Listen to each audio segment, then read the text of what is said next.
Hello my dear students, welcome करता हूं मैं भारत पंचाली और केमिस्ट्री गुरुजी अगेन आप सबका एक बहुत ही ज़्यादा इंपॉर्टेंट वीडियो में। तो आज की वीडियो में हम लोग बात करने वाले हैं coordination compounds in one shot. ठीक है, मतलब पूरे का पूरा चैप्टर बहुत बढ़िया तरीके से हम लोग इस वन शॉट में कर लेने वाले हैं। मतलब ये डिटेल वन शॉट होगा, मतलब इसके अलावा मुझे नहीं लगता आपको कुछ करने की जरूरत है, बट स्टिल मैं आपको रिकमेंड करूंगा कि प्लीज़ प्रीवियस ईयर क्वेश्चन कर लेना या फिर सैम्पल पेपर भी लगा लेना, सो दैट कि आप सेफ जोन में चले जाओ। इसके अलावा बेटा जी मैंने चैप्टर वाइज इंपॉर्टेंट टॉपिक बता रखे हैं, है ना। केमिस्ट्री के टर्म 2 में वो कौन कौन से टॉपिक है जो आने वाले हैं, उनका लिंक आपको डिस्क्रिप्शन में मिल जाएगा। इसके अलावा बहुत सारे बच्चों को सिलेबस में कंफ्यूजन है कि किस चैप्टर में से कौन कौन से टॉपिक रिड्यूस हुए हैं, तो उसकी भी वीडियो बनाई हुई है, उसका लिंक भी आपको डिस्क्रिप्शन में मिल जाएगा। Let's come to the point. अभी जो हमारा चैप्टर है बहुत ज़्यादा स्कोरिंग है, बोर्ड में तो इतना नहीं रहता है बट कॉम्पिटेटिव एग्जाम में बहुत स्कोरिंग रहता है। बट बोर्ड में इसके एक एक टॉपिक से क्वेश्चन बने हुए हैं, लाइक इसके इंट्रोडक्शन से क्वेश्चन बन जाते हैं, इसके नोमेनक्लेचर से क्वेश्चन बन जाते हैं, इसकी थ्योरी से क्वेश्चन बन जाते हैं। तो एक एक टॉपिक आपने बहुत अच्छे से देखना है। क्लियर है? तो चलिए स्टार्ट करते हैं, और इसके नोट्स भी आपको मिल जाएंगे टेलीग्राम चैनल जो कि है भारत पंचाल सर के नाम से। तो चलिए स्टार्ट करते हैं। Coordination compound. कोऑर्डिनेशन कंपाउंड के बारे में मैं आपको बताता चलूं that these are also known as, coordination compound जो होते हैं इनका दूसरा नाम क्या होता है? कॉम्प्लेक्स बोलते हैं इन्हें, ऑल्सो नोन एज कॉम्प्लेक्स। ठीक है, और एक और चीज मैं रिकमेंड करूंगा कि 2x की स्पीड में देख लेना, 2 बार देख लेना, ज्यादा अच्छे से क्लियर हो जाएगा। कॉम्प्लेक्स बोलते हैं। और ये कॉम्प्लेक्स बनाए किसके द्वारा जाते हैं? ये मोस्टली बनाए जाते हैं ट्रांजिशन एलिमेंट्स के द्वारा। ट्रांजिशन एलिमेंट्स किसे कहते हैं? कमेंट सेक्शन में बता देना, हल्का सा हिंट दे देता हूं। डी ब्लॉक के एलिमेंट्स को ही जनरली ट्रांजिशन एलिमेंट कहा जाता है, बट डी ब्लॉक के एलिमेंट्स के साथ कुछ कंडीशन होती है, वो आपने कमेंट सेक्शन में बतानी है। तो मैं कह रहा था कि ट्रांजिशन एलिमेंट जो होते हैं form a large number of complex, form a large number of complex. अब क्वेश्चन है कि कैसे बनाते हैं सर ये complex? In which metal atom is attached to neutral or anionic molecule। क्या हो जाता है बेटा? ये जो कोऑर्डिनेशन कंपाउंड होते हैं, जो हमारे कॉम्प्लेक्स होते हैं, इसमें जो आपका सेंट्रल मेटल एटम है जो कि डी ब्लॉक के एलिमेंट होते हैं, ये किसी न्यूट्रल या अनायनिक मॉलिक्यूल के साथ जुड़ जाते हैं, गठबंधन कर लेते हैं बाय, यहाँ पर एक खास तरह का बॉन्ड देखने को मिलता है आपको। कौन सा बॉन्ड? Coordinate bond. अभी बताऊंगा, अभी कोऑर्डिनेट बॉन्ड पे भी थोड़ा सा प्रकाश डालेंगे कि कोऑर्डिनेट बॉन्ड किसे कहा जाता है। ठीक है, तो हमारे कॉम्प्लेक्स बन जाता है। किसी भी कॉम्प्लेक्स को अगर मैं जनरली रिप्रेजेंट करूंगा तो कुछ इस तरह से, सबसे पहले एक ब्रैकेट होती है, एक स्फीयर होता है, एक घर सा होता है। इस ब्रैकेट को हम लोग बोलते हैं कोऑर्डिनेशन ब्रैकेट या फिर कोऑर्डिनेशन स्फीयर। इन यहाँ पर क्या होता है? सेंट्रल मेटल एटम और लिगेंड्स आपस में जुड़े होते हैं, और इनके बीच में एक खास तरह का बॉन्ड आपको दिखाई दे रहा है। ये जो एरो आपने बनाई है, इस एरो को हम लोग बोलते हैं कोऑर्डिनेट बॉन्ड। ठीक है, अब ये जो कोऑर्डिनेशन कंपाउंड है ये आपको कहाँ कहाँ देखने को मिल सकते हैं? कई जगह देखने को मिल सकते हैं। सबसे पहले मैं बात करता हूँ जैसे कि क्लोरोफिल है ना। क्लोरोफिल एक कॉम्प्लेक्स है, एक कोऑर्डिनेशन कंपाउंड है किसका? मैग्नीशियम का। जैसे कि हेमोग्लोबिन है, बायोलॉजिकल सिस्टम में भी आपको कॉम्प्लेक्स देखने को मिल जाते हैं। हेमोग्लोबिन है, ये कॉम्प्लेक्स है किसका? आयरन का। जैसे कि आपका विटामिन B12 है, विटामिन B12 है, ये कॉम्प्लेक्स है कोबाल्ट का। आगे बढ़े उससे पहले थोड़ा सा प्रकाश डाल लेते हैं। किस पर भाई साहब? थोड़ा सा प्रकाश डाल लिया जाए कोऑर्डिनेट बॉन्ड पे।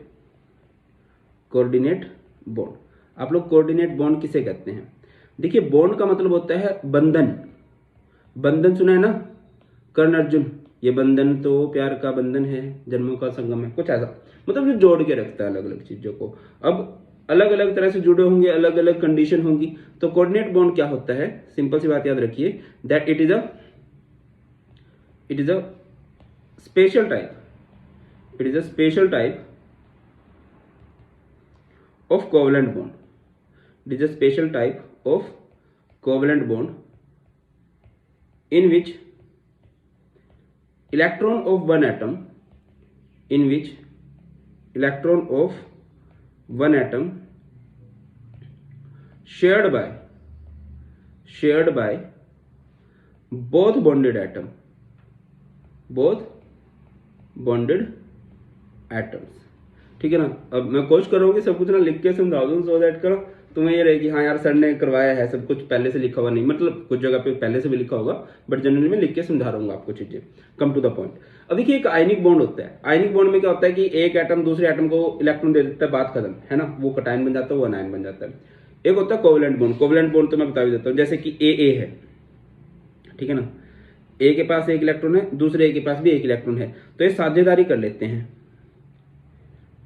ठीक है। बट अगर कभी कुछ ऐसा हो जाए, मान के चलिए ए है और बी है, ए के पास इलेक्ट्रॉन नहीं है, बी के पास इलेक्ट्रॉन है, बी चाहता है ए के साथ बॉन्ड बनाना, तो ये अपने इलेक्ट्रॉन्स को इसको दे देगा, अपने लोन पेयर ऑफ इलेक्ट्रॉन को दे देगा। कुछ इस तरह से आप लोगों को देखने को मिलेगा, ए को इलेक्ट्रॉन दे दिए हैं बी ने, यहां पर क्या आ जाएगी बेटा, एक एरो आ जाएगी। ये एरो कहां से कहां होती है, ये एरो होती है फ्रॉम डोनर टू एक्सेप्टर। कहां होती है, फ्रॉम डोनर टू एक्सेप्टर। अब जिसने इलेक्ट्रॉन दिए हैं उसे हम लोग बोलते हैं लुईस बेस, लुईस बेस भी बोल दिया जाता है ना। और जिसने इलेक्ट्रॉन लिए हैं उसे क्या बोलते हैं, लुईस एसिड। वो शॉर्टकट याद है ना, बीडी, अपने इंडिया में तो बहुत है यार ये, है ना, बीडी। बीडी का मतलब क्या होता है, जो बेस होते हैं वो डोनेट करते हैं, जो बेस होते हैं भैया वो डोनेट करते हैं लोन पेयर ऑफ इलेक्ट्रॉन को। तो यहाँ पर जो आपका बी है, बी ने लोन पेयर ऑफ इलेक्ट्रॉन को क्या किया है, डोनेट किया है, और ए ने एक्सेप्ट किया है, और उनके बीच में जो एरो है। इवन जो कोऑर्डिनेट बॉन्ड होता है, इसका दूसरा नाम होता है also known as dative bond.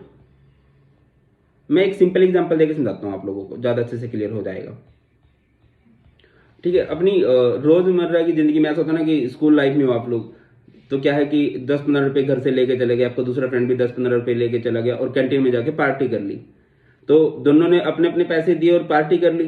तो इस तरह के बॉन्ड को हम लोग क्या बोलते हैं कि हाँ कोवेलेंट बॉन्ड है, दोनों ने अपने अपने पैसे यूज किए हैं। बट मान के चलो किसी दिन आपका बर्थडे है, तो सारा खर्चा आपका होगा, बट मजे सब ले जाएंगे। सेम फंडा कोऑर्डिनेट बॉन्ड में होता है कि एक एटम के इलेक्ट्रॉन होते हैं और मजे दोनों ले जाते हैं, खाना। अब देखो यहाँ पर क्या थे, बी के इलेक्ट्रॉन थे, बट बॉन्ड जो है वो दोनों की तरफ, दोनों के बीच में पाया जाता है। क्लियर है। आगे बढ़ते हैं। नेक्स्ट एक बड़ा इंपॉर्टेंट क्वेश्चन बन जाता है, what is the difference between a double salt and a complex compound. Double salt क्या होता है, these are addition compound in which individual constituents retain their identity. मैं आपको कुछ एग्जांपल देता हूं, जैसे मोर साल्ट है या पोटास आलम होता है, ठीक है ना। तो ये सब क्या होते हैं, डबल सॉल्ट होते हैं। जैसे मोर साल्ट की बात कर लीजिए, FeSO4, NH4 twice SO4 6H2O, carnallite है KeCl MgCl2 6H2, ठीक है। अब कॉम्प्लेक्स क्या होते हैं, कॉम्प्लेक्स मैंने बताया ना कुछ इस तरह से होता है बेटा, यहां से इस तरह से होगा, यहां पर कुछ भी है लाइक FeCN6 है और बाहर की तरफ हो गया। अब खास बात क्या होती है, ठीक है, एक डिटेल में भी इनका डिफरेंस करेंगे हम लोग। डबल सॉल्ट के जो आयंस है ना, लाइक इसमें Fe बनेगा, SO4 बनेगा, अमोनियम बनेगा, तो ये सब की ना अपनी आइडेंटिटी है, इन्होंने अपनी पहचान बना के रखी है। मतलब जब आप इसको डिसोशिएट करने लगोगे, पानी में डाल के उनको तोड़ने लगोगे, तो इनकी खुद की पहचान होगी। इसकी कॉम्प्लेक्स की बात करें, these are the addition compound in which individual constituent lose their identity in solid as well as in liquid state. पहली बात तो देखिए, ये भाई साहब तो लिक्विड स्टेट में एग्जिस्ट नहीं करते हैं, डबल सॉल्ट तो लिक्विड स्टेट में डिसोशिएट हो जाता है अपने कॉन्स्टिट्यूएंट के अंदर। इनका फंडा क्या है कि ये सॉलिड स्टेट में भी डिसोशिएट नहीं होते हैं और लिक्विड स्टेट में भी डिसोशिएट नहीं होते हैं। और दूसरी बात ये है कि इनकी जिन पार्टिकल्स से ये मिलके बने हैं वो आइडेंटिटी खत्म हो जाती है। मैं आपको एग्जाम्पल देता हूँ, समझ में आएगा। जैसे कि आपने ना मीठा पानी बनाया, मीठे पानी में क्या होगा, पानी होगी, चीनी होगी, नमक डाल दिया तो नमक का भी टेस्ट आने लगेगा। वहां पर वो तीन चीजों से मिलकर बना और उन तीनों ने अपनी आइडेंटिटी को रिटेन करके रखा है। बट अगर कुछ ऐसा हो जाए, जैसे आपने देखा हो जो वाटर बनता है हाइड्रोजन से एंड ऑक्सीजन से, और वो क्या बन जाता है, H2O बन जाता है, बैलेंस कर देते हैं। अब हाइड्रोजन एक गैस है, ऑक्सीजन एक गैस है, बट वाटर तो एक लिक्विड है, ठीक है। हाइड्रोजन हाईली कंबस्टिबल है, ऑक्सीजन कंबशन को सपोर्ट करता है, वाटर तो सपोर्ट नहीं करता, पानी तो आग बुझाने का काम आता है। अब फोकस कीजिए कि ये जो भाई साहब जो बने हैं वो इन दोनों से बिल्कुल अलग हो चुके हैं। जो प्रोडक्ट है अपने कॉन्स्टिट्यूएंट से जब अलग हो जाता है तो उसको आप कॉम्प्लेक्स बोल सकते हैं। थोड़ा डिटेल में देखते हैं। इस तरफ हम लोग क्या बोल देते हैं, यहां पर हमारे पास है डबल सॉल्ट, क्या है, डबल सॉल्ट है, और यहां पर हमारे पास क्या है, एक कॉम्प्लेक्स है। सबसे पहले पॉइंट पे आते हैं, किसे कहते हैं double salt? They usually contain two simple salt in equimolar proportion. नाम ही से ही क्लियर है, डबल मतलब दो सॉल्ट होंगे, यहाँ पर दो सॉल्ट होंगे इक्विमोलर प्रोपोर्शन में। यहाँ पर the simple salt from which they are formed may और may not be in equimolar proportion. इनको जब बनाया जाता है तो ऐसा कुछ नहीं है कि इक्विमोलर ही होना चाहिए, कैसे बनाए जा सकते हैं, क्लियर है। They exist only in the solid state, in aqua solution they dissociate completely into ions. जो डबल सॉल्ट होते हैं वो सिर्फ सॉलिड स्टेट में एग्जिस्ट करेंगे। अगर आप उनका एक्वा सॉल्यूशन बनाने की कोशिश करो तो भाई साहब वो आयंस में डिसोशिएट हो जाते हैं, जो उनकी डबल सॉल्ट वाली आइडेंटिटी होती है ना, वो खत्म हो जाती है। इधर बात करें, they exist in the solid state as well as in aqua solution. This is because in the solution the complex ion doesn't dissociate into ions. देखिए ये डिसोशिएट नहीं होते हैं, इनके बारे में एक शील्ड सी हो जाती है। अगर आप इनको पानी में डालोगे ना तब ये टूटेंगे नहीं, ये टूट जाते हैं अपने आयंस में। अगली बात करते हैं, they are ionic compound and do not contain any coordinate bond. इनके अंदर तो आपने पता ही है कि कोऑर्डिनेट बॉन्ड होता है। आगे, the properties of the double salt are the same as those of the constituents compound. मैंने बताया ना, डबल सॉल्ट जिनसे मिलकर बनता है उन वाली सारी प्रॉपर्टीज इनके अंदर देखने को मिलती है डबल सॉल्ट के अंदर। और कॉम्प्लेक्स जिन कॉन्स्टिट्यूएंट से मिलकर बनता है इसकी प्रॉपर्टी बिल्कुल एंटायरली डिफरेंट हो जाती है उससे, क्लियर है। अब देखिए जो डबल सॉल्ट होते हैं इनमें सिर्फ एक तरह की वैलेंसी देखने को मिलती है। कॉम्प्लेक्स में आपको दो तरह की वैलेंसी देखने को मिलती है, primary valency and secondary valency. आगे इस चैप्टर में वर्नर थ्योरी आएगी, उसमें हम लोग देखेंगे कि प्राइमरी वैलेंसी क्या होती है, सेकेंडरी वैलेंसी क्या होती है। और double salt loose their identity in the solution. होता है ना कि अगर आप इसको सॉल्यूशन बनाओगे, अगर आप इसको पानी में डाल दोगे तो ये अपनी आइडेंटिटी को खत्म कर देगा भाई। क्या कर देगा भाई? खत्म कर देगा। और कोऑर्डिनेट कंपाउंड जो होते हैं वो अपनी आइडेंटिटी को बना के रखते हैं, कुछ भी हो जाए इनकी आइडेंटिटी बनी रहेगी, ये खत्म नहीं होंगे, मतलब पानी में डाल के टूटेंगे ही नहीं। फर्स्ट ऑफ ऑल क्लियर है। आगे मूव करते हैं, इस चैप्टर में आपको कुछ इंपॉर्टेंट, चलिए आगे बढ़ते हैं और कुछ इंपॉर्टेंट टर्म्स देख लेते हैं जिनसे रिलेटेड बहुत ज्यादा क्वेश्चन बन सकते हैं और इवन इस चैप्टर का बेस भी है ये। तो सबसे पहले हमारे पास आता है, हम लोग बात करेंगे कोऑर्डिनेशन कॉम्प्लेक्स की या कोऑर्डिनेशन स्फीयर की। कोऑर्डिनेशन स्फीयर किसे कहते हैं? बिल्कुल सिंपल सी डेफिनेशन होगी, a bracket in which central metal atom is attached to, किसके साथ जुड़ा होगा भैया? न्यूट्रल और अनायनिक मॉलिक्यूल। दो ही तरह के मॉलिक्यूल के साथ जुड़ते हैं वो, न्यूट्रल और अनायनिक मॉलिक्यूल, क्लियर है। जैसे कि मैंने बोला, ये जो ब्रैकेट है this bracket is known as, इस ब्रैकेट को ही क्या बोलते हैं भाई साहब? इस ब्रैकेट को, this bracket is known as coordination sphere. Coordination sphere बोल देने वाले हैं, ठीक है। अब बेटा जी ये जो हमारे पास और इस पूरे को क्या बोल देंगे हम लोग? Coordination complex. अब ये जो कोऑर्डिनेशन कॉम्प्लेक्स होते हैं ना, ये हमारे पास तीन तरह के होते हैं जो आपको देखने को मिलेंगे। तीन तरह के होंगे, कौन कौन से? सबसे पहले अनायनिक कॉम्प्लेक्स, दूसरा cationic complex,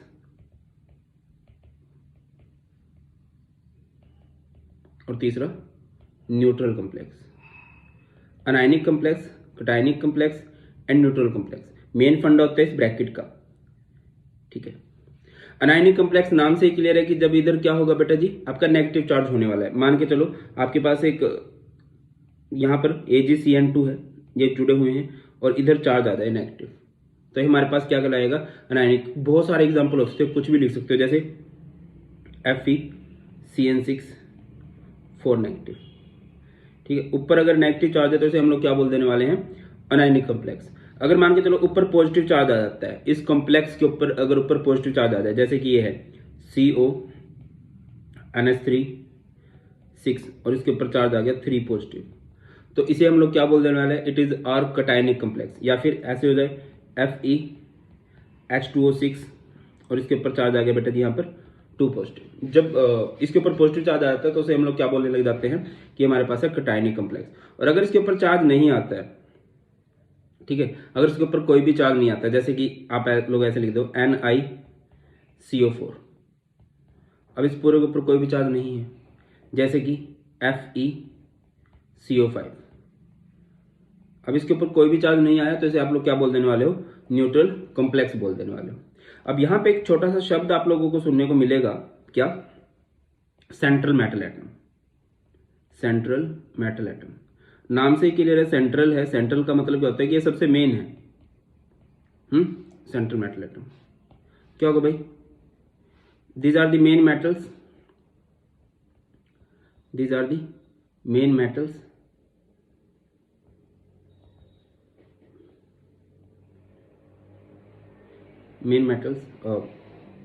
except lone pair of electrons, except lone pair of electrons from ligands। अब ये ligands किसे कहते हैं सर, वही जो बार बार आप एक शब्द यूज करो ना, न्यूट्रल और अनायनिक मॉलिक्यूल। वो जो न्यूट्रल या फिर अनायनिक मॉलिक्यूल है जो उनसे इलेक्ट्रॉन को एक्सेप्ट करेंगे, इलेक्ट्रॉन्स को लेंगे, क्लियर है, उन्हीं को हम लोग क्या बोलते हैं, सेंट्रल मेटल एटम। और जनरली ये कहां से बिलोंग करते हैं, जनरली ये बिलोंग करते हैं भैया डी ब्लॉक से, generally belongs to D block. अब क्वेश्चन ये राइज होता है कि सर ये डी ब्लॉक से ही क्यों बिलोंग करते हैं, या फिर कह लीजिए कि डी ब्लॉक वाले ही ज्यादातर क्यों होते हैं। इसके सिंपल से 2-3 रीजन हो सकते हैं। सबसे पहला है कि डी ब्लॉक के एलिमेंट्स का ना साइज स्मॉल होता है। अब जिसका साइज स्मॉल होगा ना वो इजीली किसी के साथ भी मिक्स हो सकता है। अब समझो कि मैं हूं और पर्व है, पर्व छोटा सा है, वो प्यारा बच्चा लगता है, उसको सभी प्यार करते हैं, मेरे को भी 2-3 बच्चे करते हैं, बट ठीक है उतना प्यार नहीं मिलता जितना पर्व को मिल जाएगा, ठीक है, स्मॉल साइज है। इसके बाद high nuclear charge, small size है और इनका न्यूक्लियर चार्ज बहुत हाई होता है। न्यूक्लियर चार्ज बोले तो पॉजिटिव चार्ज, और पॉजिटिव चार्ज ज्यादा है तो नेगेटिव को अपनी तरफ अट्रैक्ट करेगा ना। अब लिगेंड्स क्या होते हैं, जो इलेक्ट्रॉन्स को देना चाहते हैं, अब ये उस नेगेटिव को अपनी तरफ अट्रैक्ट कर रहे हैं। और तीसरी और बड़ा रीजन होता है ये absence of vacant D orbital. अब देखिए, अब उन इलेक्ट्रॉन्स को लेना भी तो है, अब लेने के लिए इनके पास खाली डी ऑर्बिटल होता है, खाली जगह होती है कि आन दो इलेक्ट्रॉन हम संभालेंगे, ये वाला फंडा है। अब देखिए कौन सी है, मेनली 3D सीरीज में से ही होते हैं, बट आपके कैसे, जैसे कि यहाँ पर है, मैं यहाँ पर लिख रहा हूँ, छोटा छोटा लिखूंगा सो दैट कि ज़्यादा लिखे जाए। यहाँ पर है स्कैंडियम, ठीक है, मैं सारे लिख देता हूँ, TiVCr Mn FeCO NiCu Zn WW, बहुत कम जगह में आ गए। तो यहाँ पर Ti का मतलब होता है टाइटेनियम, टाइटेनियम, V का मतलब होता है वैनेडियम, Cr का मतलब होता है क्रोमियम, Mn का मतलब होता है मैग्नीज, Fe का मतलब होता है आयरन, Co का मतलब होता है बेटा जी कोबाल्ट, Ni का मतलब होता है निकल, ठीक है ना, Cu का मतलब होता है कॉपर, और Zn का मतलब होता है जिंक। जनरली इनमें से ही क्वेश्चन बन जाते हैं, बट स्टिल अगर आपको लगता है कि मतलब 2-4 क्वेश्चन और भी बन सकते हैं, जैसे कि यहाँ पर Al आ सकता है। Al को क्या बोलते हैं हम लोग, एल्यूमिनियम बोलते हैं, क्या बोलते हैं, एल्यूमिनियम, ठीक है। Pt है, Pt को क्या बोलते हैं, प्लेटिनम, ठीक है। इसके अलावा Pb है, Pb को बोलते हैं लेड। Ag है, Ag को बोलते हैं सिल्वर, ये बड़ा फंडा होता है। Ag जो सिल्वर इतनी ज़्यादा इज्जत डिजर्व नहीं करता, बट स्टिल हम उसको Ag बोलते हैं। और गोल्ड जो है, जो वो ज़्यादा इज्जत डिजर्व करता है, बट उसको हम लोग क्या बोलते हैं, Au, Au इज गोल्ड, ठीक है ना। Hg, Hg इज मर्क्यूरी, ठीक है। Sn, Sn इज टीन, ठीक है। ये इनके नॉर्मल नाम होते हैं, बट अगर आपका कभी कॉम्प्लेक्स अनायनिक हो जाता है, अनायनिक अभी बताया ना, जहां पर कॉम्प्लेक्स के ऊपर कौन सा चार्ज आ जाता है, स्फीयर के ऊपर कौन सा चार्ज आता है, नेगेटिव चार्ज आता है, तो इनके नाम चेंज होने लग जाते हैं। इनके नाम 8 के साथ एंड होने लगते हैं, जैसे कि क्रोमियम का नाम क्या हो जाएगा, क्रोमेट, ऊपर वाले जनरली नहीं आते। Mn का नाम हो जाएगा मैग्नेट, ठीक है। Fe आयरन का नाम हो जाएगा फेरेट, और कोबाल्ट का नाम हो जाएगा बेटा जी कोबाल्टेट। निकल का नाम हो जाएगा भैया निकलेट, कॉपर का नाम हो जाएगा क्यूपरेट, जिंक का नाम हो जाएगा जिंकेट, एल्यूमिनियम का नाम हो जाएगा एल्यूमिनेट, पीटी प्लेटिनम का नाम हो जाएगा प्लेटिनेट, लेड का नाम हो जाएगा प्लम्बेट। क्या बात है, बहुत बढ़िया। ओके, ये बहुत बढ़िया नहीं किया इन्होंने, सिर्फ इतनी खता भी बहुत है, मेरे को नया आईपैड लेने पे मजबूर किया जा रहा है। प्लम्बेट। एजी सिल्वर का नाम होता है अर्जेंटेट, गोल्ड का नाम होता है गोल्डेट नहीं होता भाई, ओरेट होता है। मरकरी का नाम होता है मर्क्यूरेट, ठीक है ना। और टीन का नाम टीनेट नहीं होता, इसका नाम होता है स्टेनेट। ये कुछ होते हैं, थोड़ी सी प्रैक्टिस कर लेना, हो जाएगा, इतना मुश्किल भी नहीं है। अब जो सबसे कोर टॉपिक है ना इस चैप्टर का, मतलब यार इसके बिना आपको इस चैप्टर में कुछ भी नहीं आएगा, वो है लिगेंड। और बहुत बड़ा टॉपिक है, लिगेंड से रिलेटेड ही सारा नोमेनक्लेचर है, लिगेंड से रिलेटेड ही सारी की सारी थ्योरीज है, ये आपको अच्छे से आने चाहिए। लिगेंड्स किसे कहते हैं? सेंट्रल मेटल एटम हमें पता चल गया, डी ब्लॉक से होते हैं। लिगेंड्स क्या होते हैं? ये वो न्यूट्रल या फिर अनायनिक मॉलिक्यूल होते हैं जो कि डोनेट करते हैं अपने लोन पेयर ऑफ इलेक्ट्रॉन, ये अपने लोन पेयर ऑफ इलेक्ट्रॉन को डोनेट करेंगे। These are the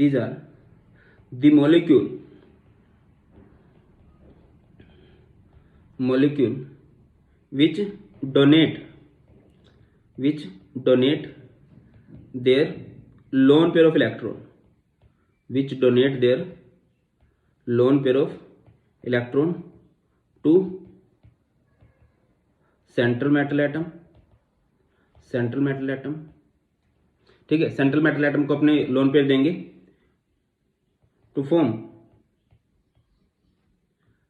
coordinate bond. कौन सा बॉन्ड बन जाएगा उधर? कोऑर्डिनेट बॉन्ड बन जाएगा। And hence a coordination compound is formed,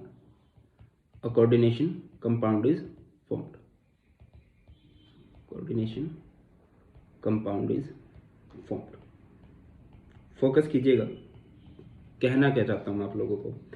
देखिए यहां पर एक लिगेंड है, लिगेंड के पास लोन पेयर है, मेटल के पास नहीं है, तो लिगेंड अपने लोन पेयर दे देगा। और यहाँ पर कौन सा बॉन्ड बन गया इनके बीच में? कोऑर्डिनेट बॉन्ड बन गया। ये एक ब्रैकेट में बंद होते हैं। लिगेंड जनरली नंबर होते हैं इनका कुछ, है ना, संख्या में होते हैं, और इन्हें हम लोग कोऑर्डिनेशन नंबर बोलते हैं, कि जितने कोऑर्डिनेट बॉन्ड बने ना उसे ही कोऑर्डिनेशन नंबर बोल देंगे। अब न्यूट्रल हो सकते हैं लिगेंड्स आपके, न्यूट्रल जैसे कि NH3, है ना, H2O। इसके अलावा बहुत सारे हैं यार, बहुत सारे हैं, लाइक CO, NO। अनायनिक हो सकते हैं, अनायनिक तो ज़्यादातर तो अनायनिक ही हैं, जैसे कि Cl negative, Br negative, Cn negative, NO2 negative, ये सब कैसे हैं? अनायनिक लिगेंड्स हैं। अब लिगेंड्स की ना क्लासिफिकेशन होती है बेटा कई तरीके से, ठीक है। क्लासिफिकेशन किस तरह से होती है? सबसे मेन जो इनकी क्लासिफिकेशन होती है वो होती है on the basis of their denticity. Now what is denticity? Denticity का मतलब होता है कि एक लिगेंड है, लिगेंड क्या करेगा? अपने lone pair of electron donate करेगा, किसको? सेंट्रल मेटल एटम को। अब कौन कितने loan pair of electron donate कर रहा है, या किसी के अंदर कितने डोनर एटम है, वही उस लिगेंड की क्या होती है? डेंटिसिटी होती है। अच्छा, जैसे मैं एक क्वेश्चन पूछ लेता हूं आप लोगों से, आप लोग मुझे बताना, FeCl6 में लिगेंड कौन है? देखिए Fe आपको दिखाई दे रहा है, डी ब्लॉक का एलिमेंट है, तो ये तो हमारा सेंट्रल मेटल एटम है। इसके साथ कौन जुड़े हुए? Cl, तो Cl यहां पर एक लिगेंड का रोल प्ले कर रहा है। आगे बढ़ते हैं, डेंटिसिटी क्या होती है? टोटल नंबर ऑफ, ओके बहुत बढ़िया, टोटल नंबर ऑफ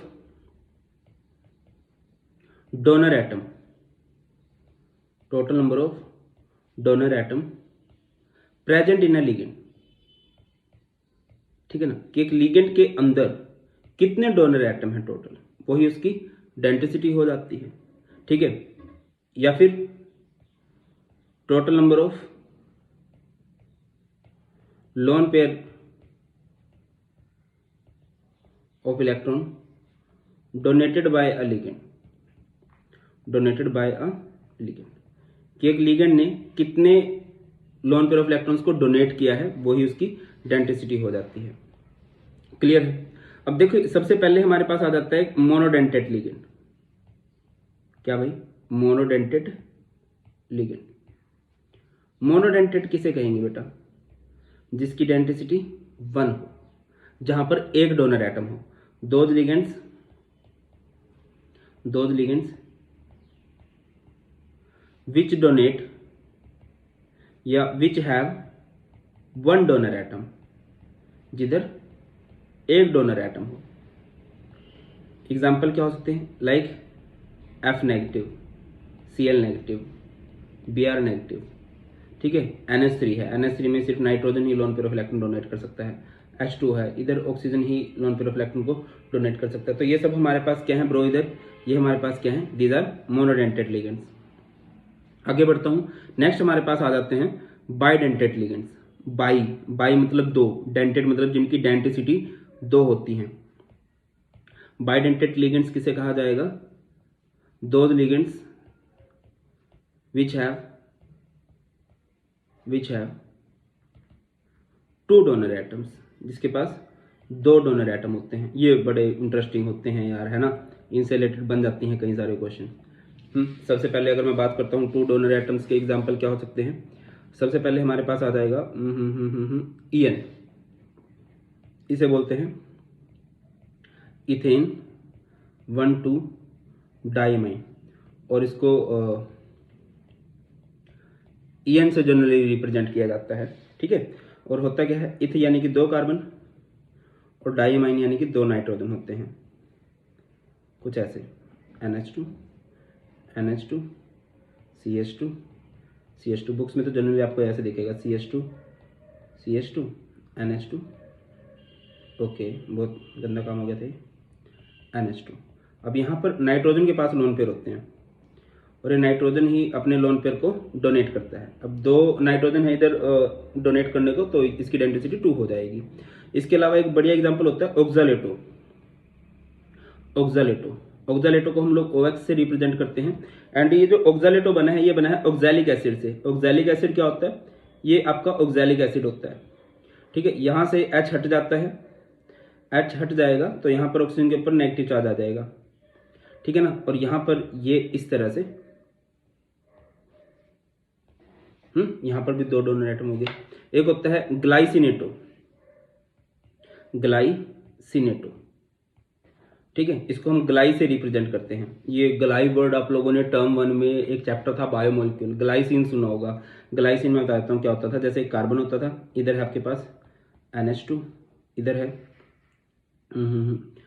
आपके पास COOH, ठीक है। और इधर होता था H। तो यहाँ से ये H हट जाता है, इस ऑक्सीजन पे नेगेटिव चार्ज है, तो और नाइट्रोजन के पास लोन पेयर है। यहाँ से भी डोनेट किया जा सकता है, यहाँ से भी डोनेट किया जा सकता है। तो इस तरह से इसके पास कितने हो गए भैया? 2 डोनर एटम हो गए। क्लियर है? ग्लाइसिनेटो इस तरह से रिप्रेजेंट किया जाएगा। नेक्स्ट हमारे पास आ जाता है, बहुत बढ़िया, बात नहीं हुई है। नेक्स्ट हमारे पास आ जाता है पॉलीडेंटेट लिगेंड्स। बहुत इंपॉर्टेंट है ये भी, polydentate ligands.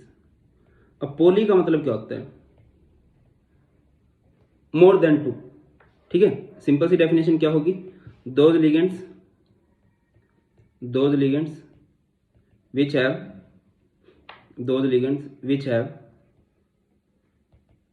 more than 2 donor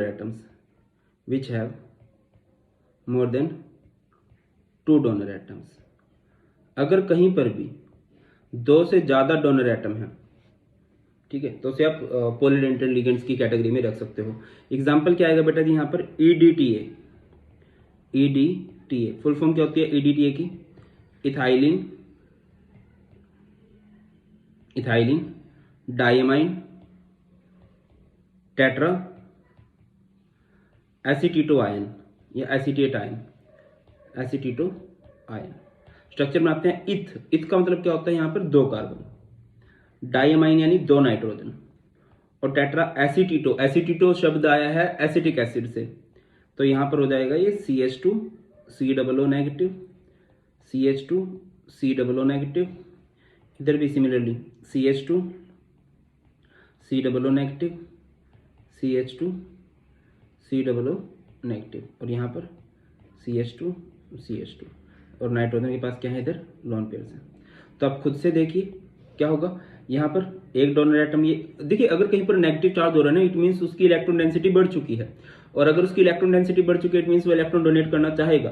तो यहाँ पर 1 2 3 4 5 एंड ये 6, ठीक है। इस पर चार्ज कितना है, चार्ज अगर देखोगे तो इस पर कितना चार्ज है बेटा, -4 है। और अगर इसकी डेंसिटी की बात करो तो यहाँ पर 6 डोनर एटम है। ये हमारे पास एक कैसा लिगेंड है, प्रॉपरली बात करें तो ये हमारे पास एक हेक्साडेंटेट लिगेंड है।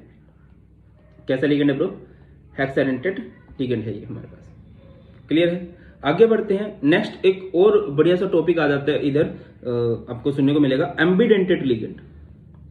एम्बीडेंटेट, अब एम्बीडेंटेट में अगर आप एम को काट दो तो क्या बचेगा आपके पास, बाइडेंटेट।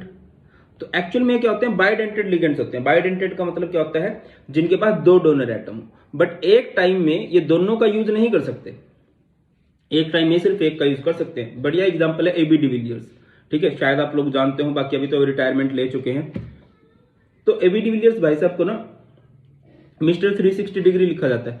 3 इडियट याद है, वायरस दोनों हाथों से लिखता था, ठीक है। ओह ये तो गलत एग्जांपल हो गया, वायरस तो फिर बाइडेंटेट हो गया।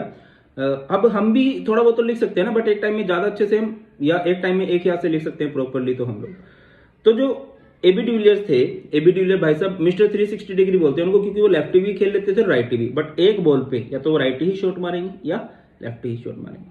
सेम हमारे पास एम्बीडेंटेड लिगेंड्स होते हैं। एम्बीडेंटेड लिगेंड्स क्या होते हैं, इनके पास 2 की शक्ति होती है, बट एक समय में ये एक ही शक्ति का प्रयोग कर सकते हैं। सिंपल सी डेफिनेशन क्या होगी, डेफिनेशन पे आओ। those ligands which have 2 donor atom, those ligands which have 2 donor atom, 2 donor atom, but form only 1 coordinate bond या use only 1 atom, form only 1 coordinate bond at one time। अरे यार, जैसे एक शब्द होता है सत्य और एक शब्द होता है असत्य। सत्य मतलब सच और असत्य मतलब झूठ होता है। वो होता है ना पॉसिबल, इम्पॉसिबल। एम शब्द लगते ही ना इसकी सेंस बदल गई है। बाइडेंटेड में 2 की शक्ति है, बट दोनों शक्ति का ये यूज नहीं कर सकता। एग्जाम्पल क्या रहेगा, जैसे कि यहां पर हमारे पास है सीएन। सीएन अगर सी की तरफ से लिंक कर रहा है तो इसे आप क्या बोल दोगे, साइनो। और अगर ये एन की तरफ से लिंक कर रहा है तो इसे क्या बोल दोगे, आइसोसाइनो। ये दोनों तरफ से लिंक कर सकते हैं, बट एक टाइम में एक ही तरफ से लिंक करेगा। जैसे एक है आपके पास एससीएन, एस की तरफ से लिंक कर रहा है तो इसे बोल दोगे थायोसाइनो, ठीक है। और अगर एन की तरफ से लिंक कर रहा है तो इसे क्या बोल दोगे, आइसोथायोसाइनो, आइसोथायोसाइनो। जैसे एक है NO2, NO2 इसे नाइट्रो बोलते हैं, या फिर आप इसे नाइट्रीटो भी बोल सकते हो, नाइट्रीटो N, क्योंकि लिंकिंग ये N की तरफ से करेगा। और एक होता है ONO, देखिए फॉर्मूला इन दोनों का सेम है, दोनों NO2 ही हैं, बट अगर ये O की तरफ से लिंकिंग कर रहा है तो आप इसे क्या बोल दोगे, नाइट्रीटो O। क्लियर है बेटा, ये हमारे पास होते हैं एम्बीडेंटेड लिगेंड्स। अब यहां से एक नन्ना सा टॉपिक और निकल के आ रहा है, जिसे हम लोग क्या बोलते हैं भैया, जिसे हम लोग बोलने वाले हैं चिलेट। क्या बोल देंगे बेटा, जिसे हम लोग चिलेट बोल देंगे। Now what is chelate, chelate किसे कहा जाएगा भाई, चिलेट कहा जाता है, देखो सिंपल समझना, किसे कहते हैं यार चिलेट। हाँ, जब एक बायोडेंटेड लिगेंड को या पॉलीडेंटेड लिगेंड को हम सेंट्रल मेटल एटम से अटैच करते हैं तो वहां पर एक ना रिंग बन जाती है, एक साइक्लिक स्ट्रक्चर बन जाता है। उस रिंग को, उस साइक्लिक स्ट्रक्चर को ही हम लोग चिलेट बोलते हैं, ठीक है। क्या देखिए क्या होगा, when a bidentate or polydentate ligand attached to central metal atom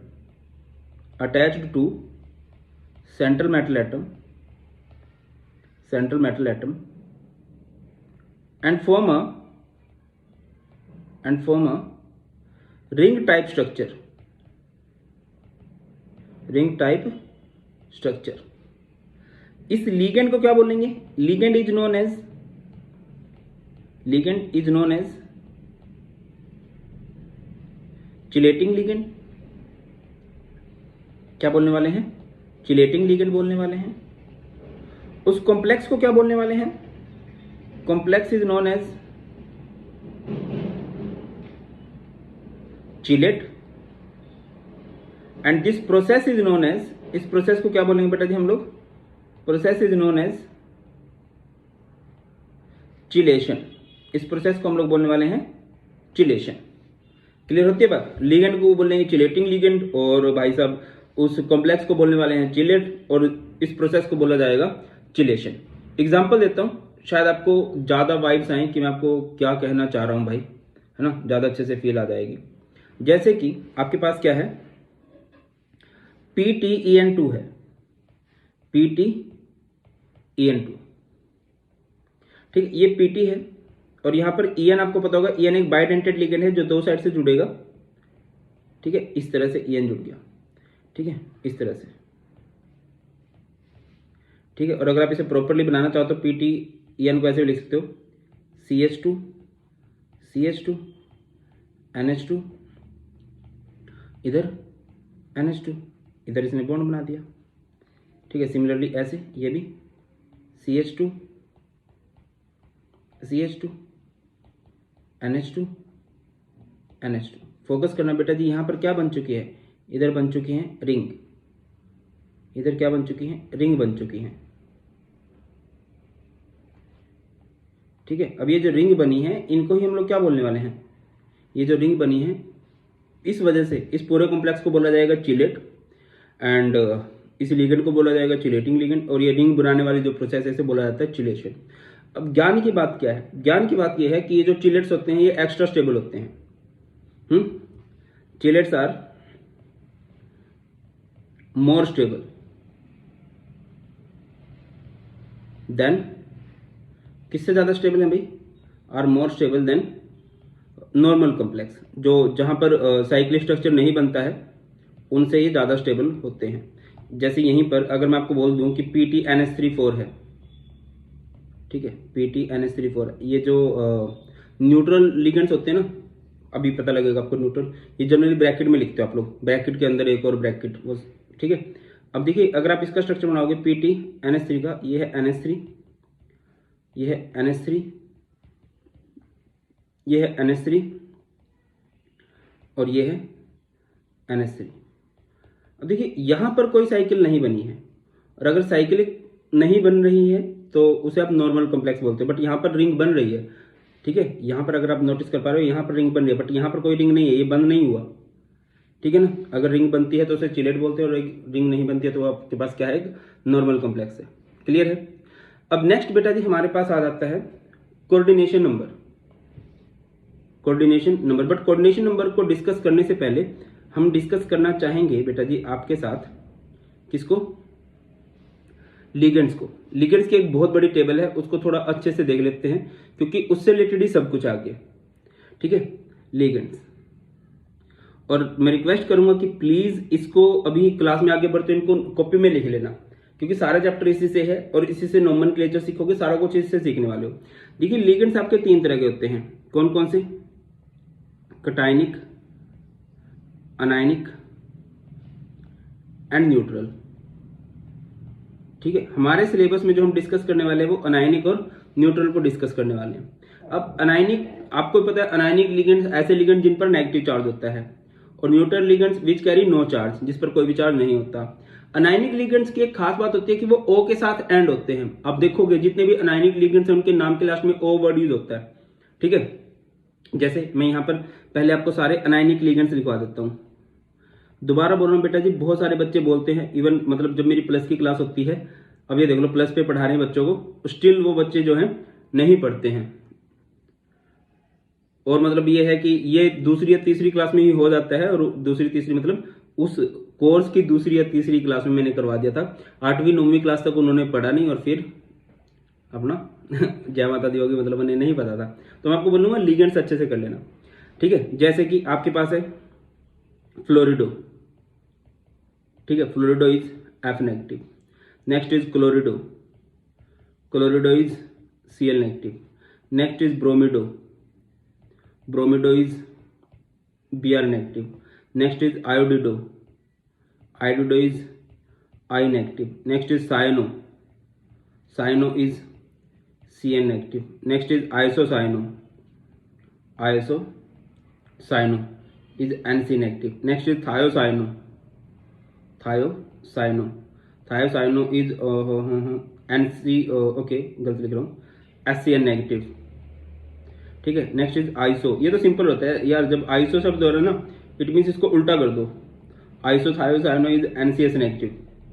ठीक है। इसके बाद है नाइट्रेटो, नाइट्रेटो, नाइट्रेटो इज NO3 नेगेटिव। यहाँ पर मैं चार्ज भी लिख रहा हूँ, और चार्ज इसलिए लिख रहा हूँ सो दैट कि तुम्हें पता रहे कितना चार्ज होता है, क्योंकि ये चार्ज बहुत हेल्प करेगा ऑक्सीडेशन स्टेट को कैलकुलेट करने में। ठीक है। इसके अलावा हमारे पास होता है hydroxo, hydroxo, hydroxo is OH negative.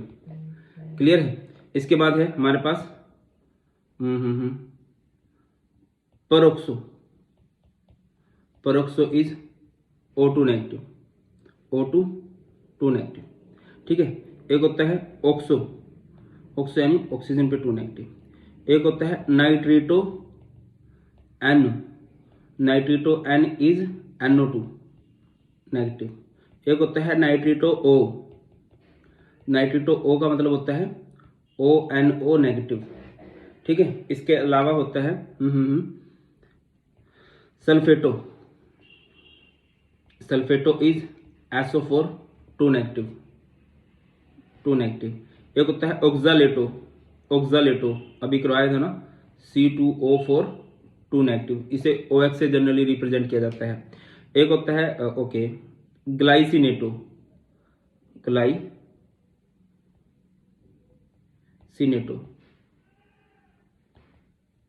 ठीक है। इसको ग्लाई लिख देना, और इस पे पूरे पे 1 नेगेटिव होता है। इसके अलावा हमारे पास होता है सल्फेटो के बाद अमीडो। क्या होता है भाई साहब? अमीडो होता है, और अमीडो पे क्या होता है? NH2 negative, NH2 negative. एक होता है आइमिडो, ये होता है NH और इस पूरे पे 2 नेगेटिव। अनायनिक में जनरली बेटा यही होते हैं। प्लीज मैं बार बार बोल रहा हूँ, बार बार बोल रहा हूँ भाई साहब, इसको अच्छे से कर लेना, कहानी अच्छी हो जाएगी, वरना बहुत बुरी घटित होने वाली है। प्लीज इसको अच्छे से कर लेना आप लोग। ठीक है। अब नेक्स्ट हमारे पास आ जाते हैं, इसके अलावा भी बहुत सारे हैं, मतलब आप करना चाहो तो और भी बहुत सारे हो जाएंगे। लाइक आई थिंक मैं एक लिखवा देता हूँ लगे हाथ, कार्बोनेटो, कार्बोनेटो इज CO3 2 नेगेटिव। ठीक है। आगे बढ़ते हैं। नेक्स्ट हमारे पास आ जाते हैं न्यूट्रल कॉम्प्लेक्स। कैसे complex bro? Neutral complex. Neutral complex किसे कहा जाएगा? ऑब्वियसली जिनके ऊपर चार्ज नहीं होते हैं। फॉर एग्जांपल हमारे पास सबसे पहले है ammine, ammine, ammine is NH3।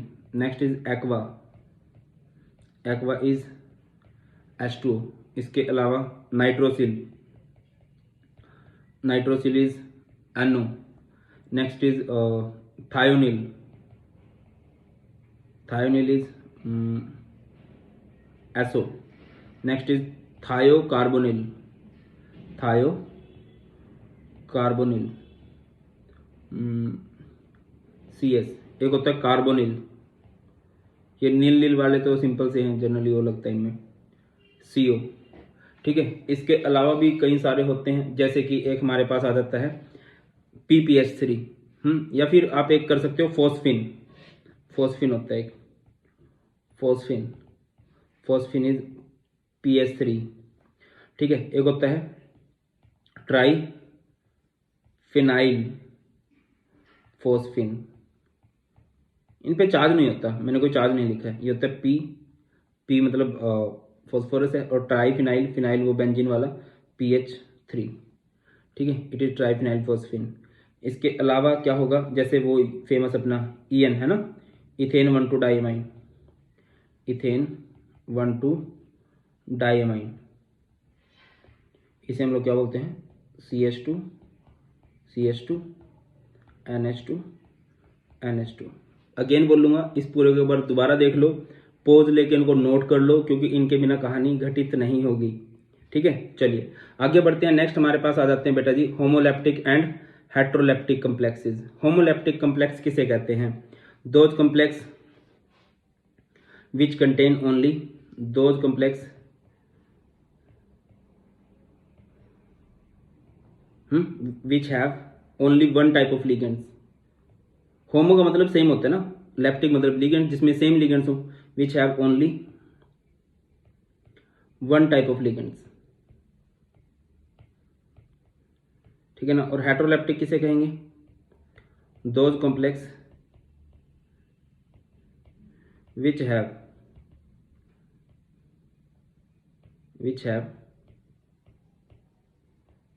More than one type of ligand, जिसमें एक से ज़्यादा तरह के लिगेंड्स होते हैं, उन्हें हम लोग क्या बोलते हैं भैया? हेट्रोलैप्टिक कॉम्प्लेक्सेस बोलते हैं। फॉर एग्जांपल जैसे कि FeCN6 3 नेगेटिव, इसमें सिर्फ एक ही तरह के लिगेंड यूज हुए हैं, ठीक है। इसके अलावा जैसे कि CONH3 6, इसमें भी सिर्फ एक ही तरह के लिगेंड्स हुए हैं। हेट्रोलैप्टिक किसे कहेंगे? जैसे कि CONH3 थ्राइस Cl थ्राइस, ठीक है। इसमें दो तरह के लिगेंड्स हो गए, मतलब दो से ज़्यादा भी हो सकते हैं। या फिर अगला एग्जांपल हो जाएगा हमारे पास CrCN थ्राइस एंड NH3 है। एक तरह के लिगेंड है होमोलैप्टिक, एक से ज़्यादा लिगेंड है तो उसे हम लोग क्या बोल देने वाले हैं? हेट्रोलैप्टिक कॉम्प्लेक्सेस बोल देने वाले हैं। क्लियर है। नेक्स्ट हमारे पास आ जाता है एक बहुत इंपॉर्टेंट टॉपिक जिसे हम लोग बोलते हैं ओके कोऑर्डिनेशन पॉलीहाइड्रोन भी है। कोऑर्डिनेशन पॉलीहाइड्रोन किसे कहा जाता है भाई?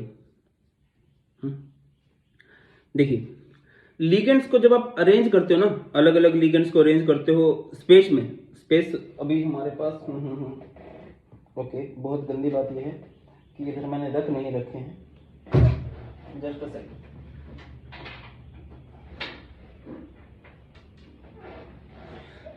समझो जैसे कि ये है, ठीक है। अब ये जैसे कि ब्लैक वाला जो है ना वो सेंट्रल मेटल एटम है और ये इधर उधर जो लगे हुए हैं ये लिगेंड्स हैं। तो अलग अलग तरह की स्पेशल अरेंजमेंट निकल के आती है। सिंपली डिफाइन किस तरह से करने वाले हो आप लोग इसे? The special arrangement of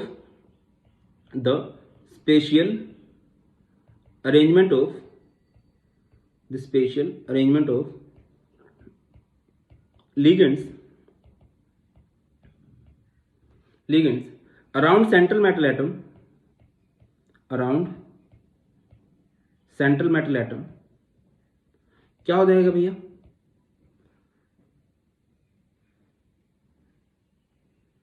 determine the geometry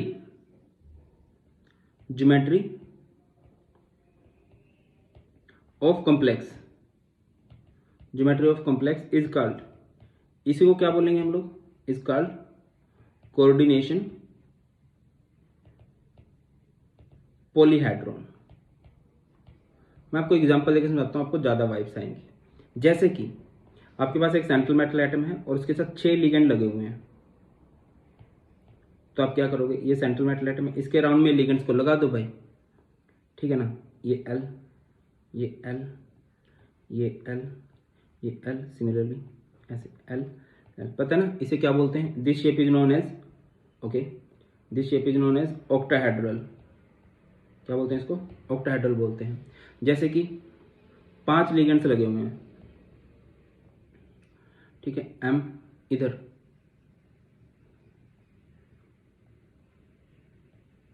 L, ठीक है। इसे क्या बोलते हैं? It is known as trigonal bipyramidal. मतलब अगर आप लिगेंड्स की स्पेशल अरेंजमेंट कर दो और उसके बाद आपको उसकी ज्योमेट्री पता लग रही है तो इसे बोलते हैं कोऑर्डिनेशन पॉलीहाइड्रोन। जैसे कि लिगेंड्स लगे हुए हैं 4, ठीक है ना, M, और इधर क्या है भाई? L, इसे क्या बोला जाएगा? This shape is known as square planar. या फिर अगर ऐसा हो जाए M, इस शेप को क्या बोलते हैं? ये आप लोग कमेंट सेक्शन में बताने वाले हो। देखिए मैं इस पूरे वन शॉट में आपसे 5-6 क्वेश्चन पूछ लूंगा, एंड मुझे बस ये पता लग जाएगा कि हाँ यार बच्चे थोड़े से पढ़ने वाले हैं अपने। कमेंट सेक्शन में उस टाइम लिख के कि हाँ सर इस टाइम पे आपने एक क्वेश्चन पूछा था, उसका आंसर लिख देना। इसे क्या बोलेंगे, यहाँ से जो आपको ज्योमेट्री पता लग रही है वो ज्योमेट्री क्या कहलाती है। आगे बढ़ते हैं बेटा जी। नेक्स्ट हमारे पास आ जाता है कोऑर्डिनेशन नंबर। ये बहुत इंपॉर्टेंट रहता है, coordination number.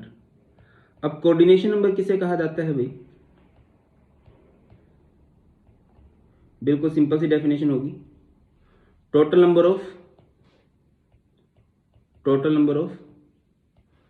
Coordinate bond formed by ligands with central metal atom, ठीक है ना। लिगेंड सेंट्रल मेटल एटम के साथ कितने कोऑर्डिनेट बॉन्ड बना रहे हैं वही उसका कोऑर्डिनेशन नंबर होता है। एग्जांपल मैं देता हूं, जैसे AgCN2 है। CN शायद आप लोगों को भी पता होगा, CN एक मोनोडेंटेट लिगेंड होता है, ठीक है। तो यहां से इसका कोऑर्डिनेशन नंबर कितना हो जाएगा बेटा, 2। और अगर मैं यहां पर लिख देता हूं, जैसे कि मैंने लिख दिया COEN3।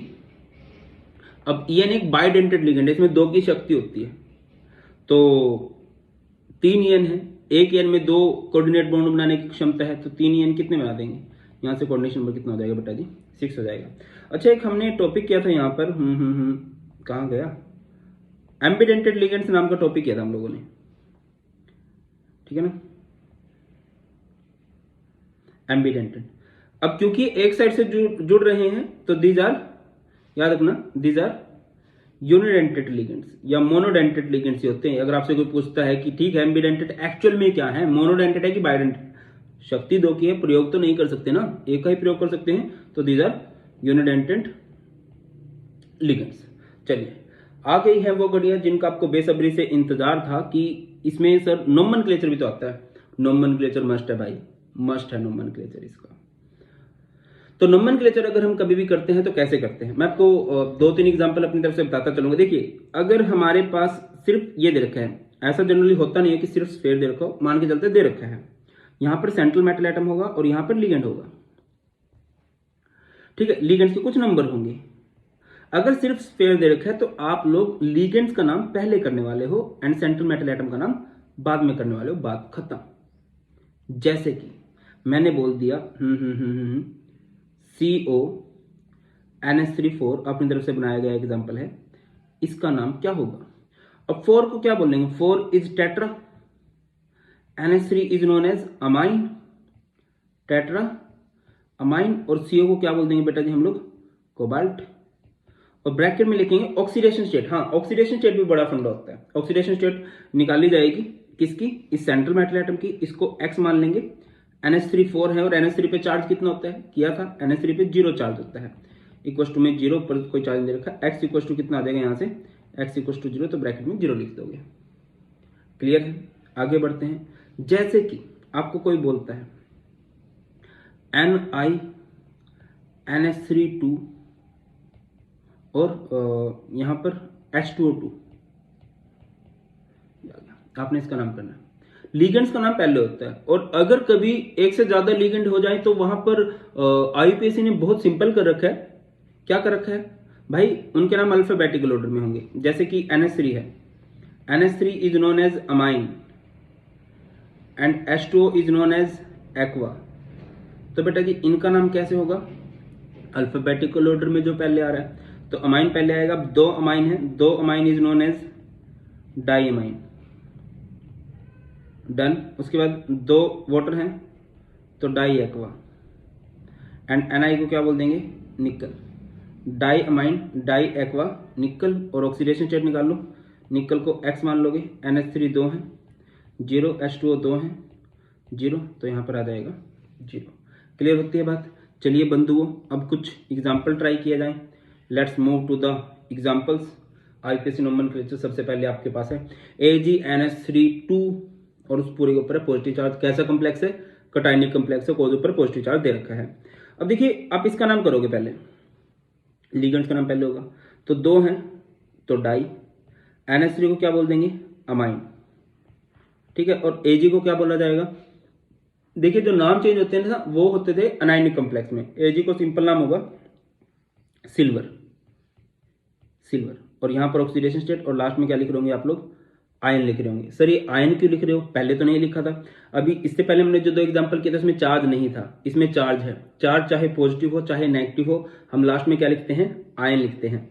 तो देखिए बेटा क्या हो जाएगा, Ag को x मान लेंगे, NH3 2 है, NH3 पे 0 चार्ज होता है, इक्वल टू में इस पूरे के ऊपर चार्ज कितना दे रखा है भाई, इस पूरे के ऊपर चार्ज दे रखा है 1, तो x इक्वल टू कितना हो जाएगा, यहाँ से 1 हो जाएगा, 1 का प्रोमोन में था। आगे बढ़ते हैं CrNH3 4Cl2। अब देखिए यहाँ पर हमारे पास दो लिगेंड हो गए हैं। इसका नाम क्या होता है, NH3 का नाम पहले ही होता है यार, इससे पहले किसी लिगेंड का नाम नहीं होता। एंड Cl को बोलते हैं क्लोरिडो। तो बताइए अल्फाबेटिकल ऑर्डर में पहले कौन आएगा, अमाइन आएगा। अमाइन कितने हैं, 4, तो इसका नाम हो जाएगा टेट्रा अमाइन। अमाइन में डबल एम आएंगे भाई, याद रखना है ना। मतलब एक बार यूट्यूब पे 4-5 साल पहले चैनल में आया था, तब एक गलती हो गई थी तो बहुत सुनने को मिली थी। तो अमाइन में डबल एम आएगा, याद रखना, ठीक है। उसके बाद दो हैं, ठीक है, अमाइन का नाम डन। उसके बाद दो क्लोरिडो हैं, डाई क्लोरिडो। एंड Cr का नाम क्या होगा बेटा जी, Cr का नाम हो जाएगा इधर क्रोमियम। क्या होगा, क्रोमियम। और लास्ट में क्या लिख दोगे आप लोग, आयन लिख दोगे। आयन कोज ये चार्ज स्पीसीज है, मतलब इसके ऊपर चार्ज लगा हुआ है। अब यहाँ से आपने क्रोमियम की ऑक्सीडेशन स्टेट भी तो निकालनी है। क्रोमियम को x मान लोगे, NH3 4 है, NH3 पे 0 चार्ज होता है, Cl 2 है और Cl पे -1 चार्ज होता है, इक्वल टू में +2, तो x ओके, -2 उधर जाएगा तो +2 हो जाएगा और ये 4, x इक्वल टू 4, 4 को आप लोग रोमन में लिख दोगे। ऑक्सीडेशन स्टेट जनरली मतलब किस में आती है, पॉजिटिव आएगी ऑक्सीडेशन स्टेट आपकी, ठीक है। अब देखिए जैसे ये Cr है, H2O4 है, Cl2 है, इसका नाम H2O। देखिए जब एक से ज्यादा लिगेंड्स हो जाते हैं तब अल्फाबेटिकल ऑर्डर चेक करते हैं। तो H2O is known as aqua, Cl is known as chlorido. तो अल्फाबेटिकल ऑर्डर में टेट्रा, एक्वा, उसके बाद dichlorido, tetra aqua dichlorido और क्रोमियम, क्रोमियम, और लास्ट में क्या लिख दोगे बेटा, आयन। अब क्या करने वाले हो आप लोग, इसको, इस क्रोमियम को मानने वाले हो x, H2 कितने हैं 4, 0, Cl कितने हैं 2, -1 इक्वल टू +1, x माइनस का 2 उधर जाके प्लस का 2 हो जाएगा और ये x इक्वल टू 3 हो जाएगा, 3 है। क्लियर होता है। आगे बढ़ते हैं, COEN3 3 पॉजिटिव, ये बहुत अच्छा एग्जाम्पल है। देखिए EN जो है, EN का अगर आपको नाम पता हो तो EN का नाम होता है इथेन 1,2 डाइअमाइन, इथेन 1,2 डाइअमाइन। ऐसे लिगेंड्स जिनके नाम में ऑलरेडी डाई ट्राई टेट्रा आ जाता है, उन लिगेंड्स को कहा जाता है कॉम्प्लेक्स लिगेंड्स। क्या कहते हैं उनको, कॉम्प्लेक्स लिगेंड्स बोलते हैं। किनको, जिनके नाम में ऑलरेडी डाई ट्राई टेट्रा आ जाए। तो इन लिगेंड्स के केस में क्या करते हो आप लोग, अगर ये 2 हैं तो डाई नहीं बोलते, इनको बोलते हैं बिस, क्योंकि डाई तो ऑलरेडी है ना इनके नाम में, डाई ट्राई वाले तो ये ऑलरेडी यूज कर चुके हैं। अगर ये 3 हो जाते हैं तो इन्हें बोलते हैं ट्रिस, 4 हो जाते हैं टेट्राकिस, 5 हो जाते हैं पेंटाकिस, है ना, किस ज्यादा बड़ा बोल रहा हूं मैं, किस। 6 हो जाते हैं तो इसे बोलते हैं हेक्साकिस।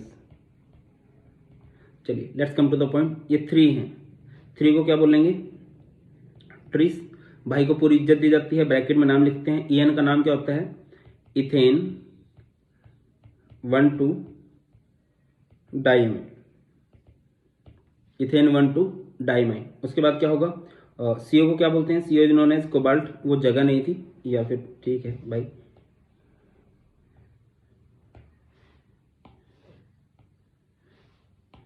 CO को क्या बोलते हैं, CO is known as cobalt, और लास्ट में क्या लिखा जाएगा, आयन, खुद पर पॉजिटिव चार्ज है। तो CO को x मान लेंगे, EN 3 है, EN पे चार्ज 0 होता है, इक्वल टू में चार्ज +3, x इक्वल टू कितना आ गया, यहाँ से +3 आ गया, तो ब्रैकेट में क्या लिख दोगे भैया, 3 लिख दोगे। आगे बढ़ते हैं, PtCl6 2 नेगेटिव। अब देखो एक बात मैं बताता हूँ, अभी तक एक भी एग्जाम्पल हमने वो नहीं किया था जिसमें कि ऊपर नेगेटिव चार्ज हो, बट इसमें नेगेटिव चार्ज है। तो ऐसे नाम को किस तरह से निपटाया जाएगा भाई, 6 को बोलते हैं हेक्सा, Cl को बोलते हैं क्लोरिडो, हेक्सा क्लोरिडो। और Pt का नाम प्लेटिनम होता है बट अब नहीं होगा, क्योंकि ये हमारे पास कैसा कॉम्प्लेक्स हो चुका है, अनायनिक कॉम्प्लेक्स हो चुका है। और जब ये चैप्टर स्टार्ट कराया था तब भी मैंने बोला था अनायनिक कॉम्प्लेक्स के केसेस में इसका नाम चेंज हो जाता है और इसका नाम क्या हो जाएगा अभी, प्लेटिनेट, प्लेटिनेट, ठीक है। और लास्ट में आयन तो लगेगा ही क्योंकि चार्ज दे रखा है। Pt को क्या मान लोगे, x, Cl कितने हैं 6 पे चार्ज -1 होता है इक्वल टू में -2, x माइनस का 6 उधर जाके प्लस का 6 हो जाएगा, 6 - 2 इज 4। तो यहाँ पर रोमन में क्या लिख दोगे बेटा, 4 लिख दोगे। आगे है AuCN4 नेगेटिव। अब देखिए लिगेंड्स का नाम पहले होता है, 4 को क्या बोलेंगे टेट्रा, Cn को सायनो, टेट्रा सायनो, और Au को क्या बोल देंगे बेटा ओरेट। ओरेट क्यों बोलेंगे, क्योंकि ऊपर नेगेटिव चार्ज है। और लास्ट में क्या लिखेंगे आयन। अब आप लोग इसकी ऑक्सीडेशन स्टेट निकाल लोगे। ऑक्सीडेशन स्टेट निकालने के लिए Au को क्या मान लेंगे x, Cn कितने हैं 4, चार्ज -1 इक्वल टू में -1, x माइनस का 4 उधर जाएगा तो ये प्लस का 4 हो जाएगा, 4 - 1 दैट इज 3। तो यहाँ पर 3 लगा दो भाई। आगे बढ़ते हैं नेक्स्ट। अच्छा, अभी तक जितने भी एग्जाम्पल हम लोग कर रहे थे, कुछ एग्जाम्पल ऐसे थे हमारे कि कॉम्प्लेक्स जो स्फीयर है वहीं तक बात थी, चार्ज हो सकता था। बट अभी स्फीयर के बाहर भी कुछ है। अगर स्फीयर के बाहर कुछ होता है उसे काउंटरायन बोलते हैं। अगर राइट साइड में है तो काउंटरायन है, लेफ्ट साइड में तो भी काउंटरायन है। बट ये जनरली मेटल्स होती हैं, इनको मेटल एटम भी बोल देते हैं। क्या भी बोल देते हैं इनको, मेटल एटम भी बोल दिया जाता है। चलो आओ टॉपिक पे। तो पहले देखिए, अगर स्फीयर से पहले कुछ होता तो उसका नाम पहले होता। स्फीयर के अंदर का रूल तो आपको पता ही है, लिगेंड्स का नाम पहले, सेंट्रल मेटल एटम का नाम बाद में, और जो बाद में है उसका नाम बाद में होता है। Are you getting my point? अगर स्फीयर से पहले कुछ है तो उसका नाम पहले, स्फीयर के बाद में कुछ है तो उसका नाम बाद में। स्फीयर के अंदर का क्या रूल है कि लिगेंड्स का नाम पहले होता है और सेंट्रल मेटल एटम का नाम बाद में होता है। तो अब स्फीयर से पहले तो कुछ नहीं है, इनका नाम है, इनके नाम में क्या होगा, इसका नाम है अमाइन, इसका नाम है क्लोरिडो। लिगेंड्स के फॉर्म में Cl को क्या बोलते हैं, क्लोरिडो बोलते हैं। तो अल्फाबेटिकल ऑर्डर में तो मैं बता ही चुका हूं आप लोगों को, क्या आएगा tetra, NH3 is known as ammine, tetra ammine. उसके बाद 2 हैं तो इसे क्या बोल देंगे डाई क्लोरिडो, ठीक है ना। और ये CO को क्या बोल देंगे कोबाल्ट, ब्रैकेट, और लास्ट में क्या लिखा जाएगा। अब देखिए Cl जो है ये Cl काउंटर आयन है, लिगेंड नहीं है। काउंटर आयन क्या होते हैं, आयनाइजेबल होते हैं, ये टूट सकते हैं। आपने कॉम्प्लेक्स में बात की थी कि इनको आयनाइज नहीं किया जा सकता, नहीं प्रॉपर्ली आपने लिखा था कि इनके अंदर आयनिक बॉन्ड भी होता है, कोऑर्डिनेट बॉन्ड भी होता है। अभी जो आयनाइजेबल होता है ना, ये पोर्शन आयनाइजेबल होता है, इसको तोड़ सकते हो, ये ब्रेक हो जाता है। स्फीयर तो शील्ड बन चुकी है, ये नहीं टूटता। तो अब मैं क्या कह रहा था कि जो Cl है, Cl अगर लिगेंड है तो उसका नाम क्लोरिडो होता है। बट अगर ये लिगेंड नहीं है, ये हमारे पास अगर काउंटर आयन है तो इसका नाम नॉर्मल हो जाएगा। याद होगा मैंने आप लोगों को अभी कराया है कि लिगेंड्स जो अनायनिक लिगेंड्स होते हैं उनका नाम O के साथ एंड होता है, ठीक है। अब इसका नाम O के साथ एंड नहीं होगा तो Cl को क्या बोलेंगे, क्लोरिडो नहीं बोलेंगे, इसे सिर्फ क्या बोल देने वाले हम लोग, क्लोराइड। अब CO को क्या मान लेंगे भाई, CO को मान लेंगे X, NH3 कितनी है 4, 0 होता है, Cl 2 है, Cl पे चार्ज -1, बाहर भी एक Cl है उस पर भी चार्ज -1, इक्वल टू में पूरे ऊपर कोई चार्ज नहीं है 0, तो X इक्वल टू यहाँ से क्या हो जाएगा भाई 3, तो ये 3। आगे बढ़ते हैं नेक्स्ट, COEN3Cl3 है। अब स्फीयर से पहले कुछ होता तो उसका नाम पहले करते, बट सीधा स्फीयर है तो इसका नाम होगा। अब EN 3 है, EN एक कॉम्प्लेक्स लिगेंड है जिनके नाम में ऑलरेडी डाइट्राइड होता है, तो इसके नंबर कैसे मेंशन करेंगे, इसे बोलेंगे ट्रिस। EN को क्या बोलेंगे बेटा, इथेन 1,2 डाइमेन, इथेन 1,2 डाइमेन। CO को क्या बोल देंगे बेटा जी, कोबाल्ट, और यहां पर क्या हो जाएगा, और लास्ट में देखिए Cl3 है। अब 3 नंबर मेंशन नहीं करते हैं, काउंटर आयन का कभी भी नंबर मेंशन नहीं किया जाएगा। तो देखिए यहां पर क्या आ जाएगा, इसे बोलेंगे सिंपली, ओके बहुत गंदा हुआ ये, इसे बोलने वाले हैं क्लोराइड, क्लोरिडो नहीं क्लोराइड, काउंटर आयन है, ठीक है ना। लिगेंड होता तब इसका नाम O के साथ एंड हो रहा होता। तो अभी क्या होगा, अभी आप लोग इस CO को क्या मान लेने वाले हो, X, EN कितने हैं 3, EN पे चार्ज 0, Cl कितने हैं 3, Cl पे चार्ज -1, इक्वल टू मीन्स पूरे के ऊपर कोई चार्ज नहीं है, माइनस का 3 उधर जाके प्लस का 3 हो जाएगा, तो यहाँ पर रोमन में आप लोग क्या लिख दोगे, 3 लिख दोगे। आगे है K2FgCl4। अब देखिए अभी तक जितने भी एग्जाम्पल किए थे इसमें पहले नहीं आ रहा था, अब ये पहला केस है जो कि इधर है, ठीक है ना, लेफ्ट साइड में काउंटर आयन आया है। अगर इसमें K को अलग कर दो ना तो इसके ऊपर नेगेटिव चार्ज आएगा, लेफ्ट साइड वाले जो हैं इसके ऊपर नेगेटिव चार्ज आ जाएगा, तो एक तरह से एनायनिक कम्प्लेक्स ही है।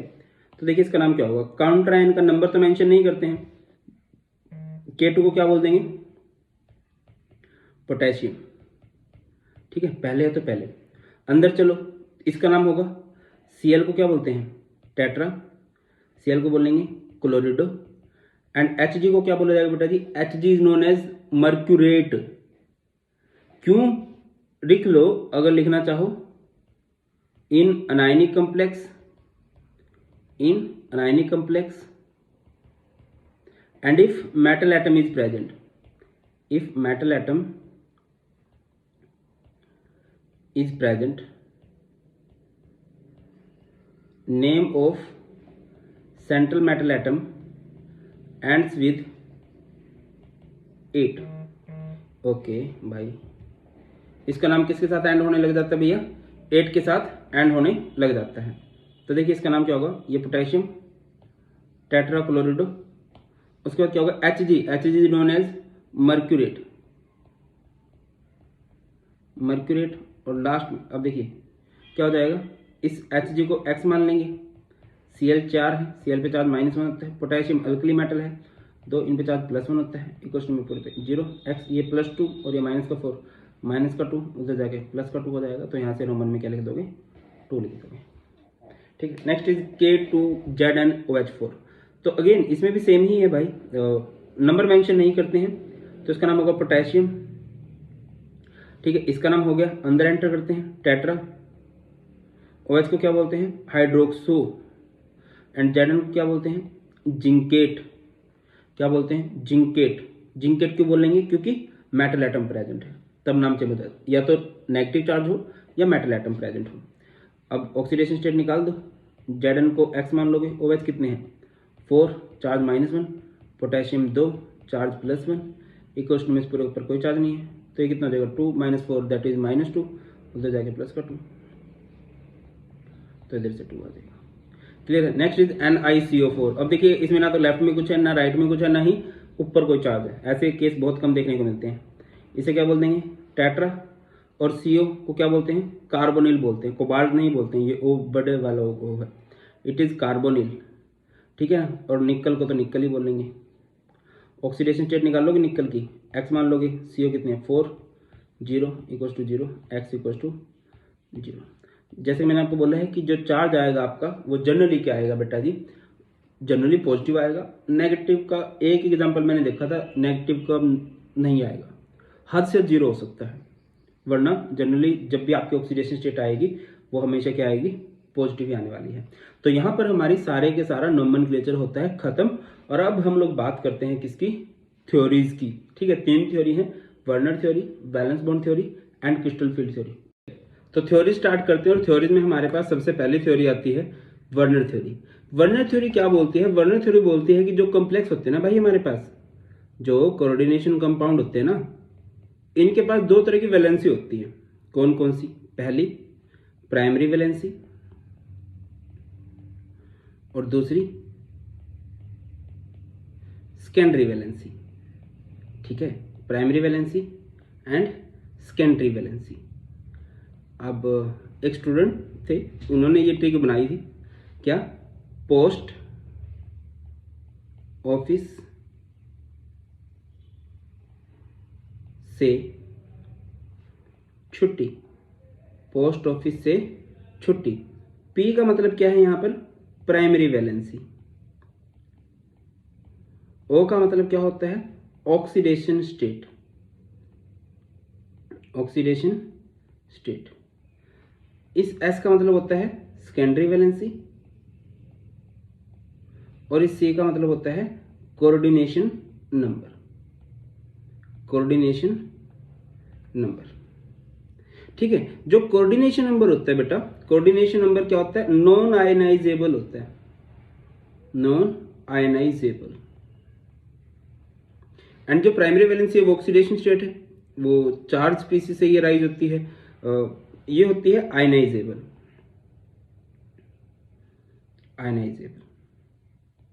ठीक है, primary valency is oxidation state and secondary valency is coordination number. अब क्यों ना 2-3 एग्जाम्पल कर लिए जाएं, जैसे कि हम लोग कर लेते हैं ये कर लेते हैं CrNH3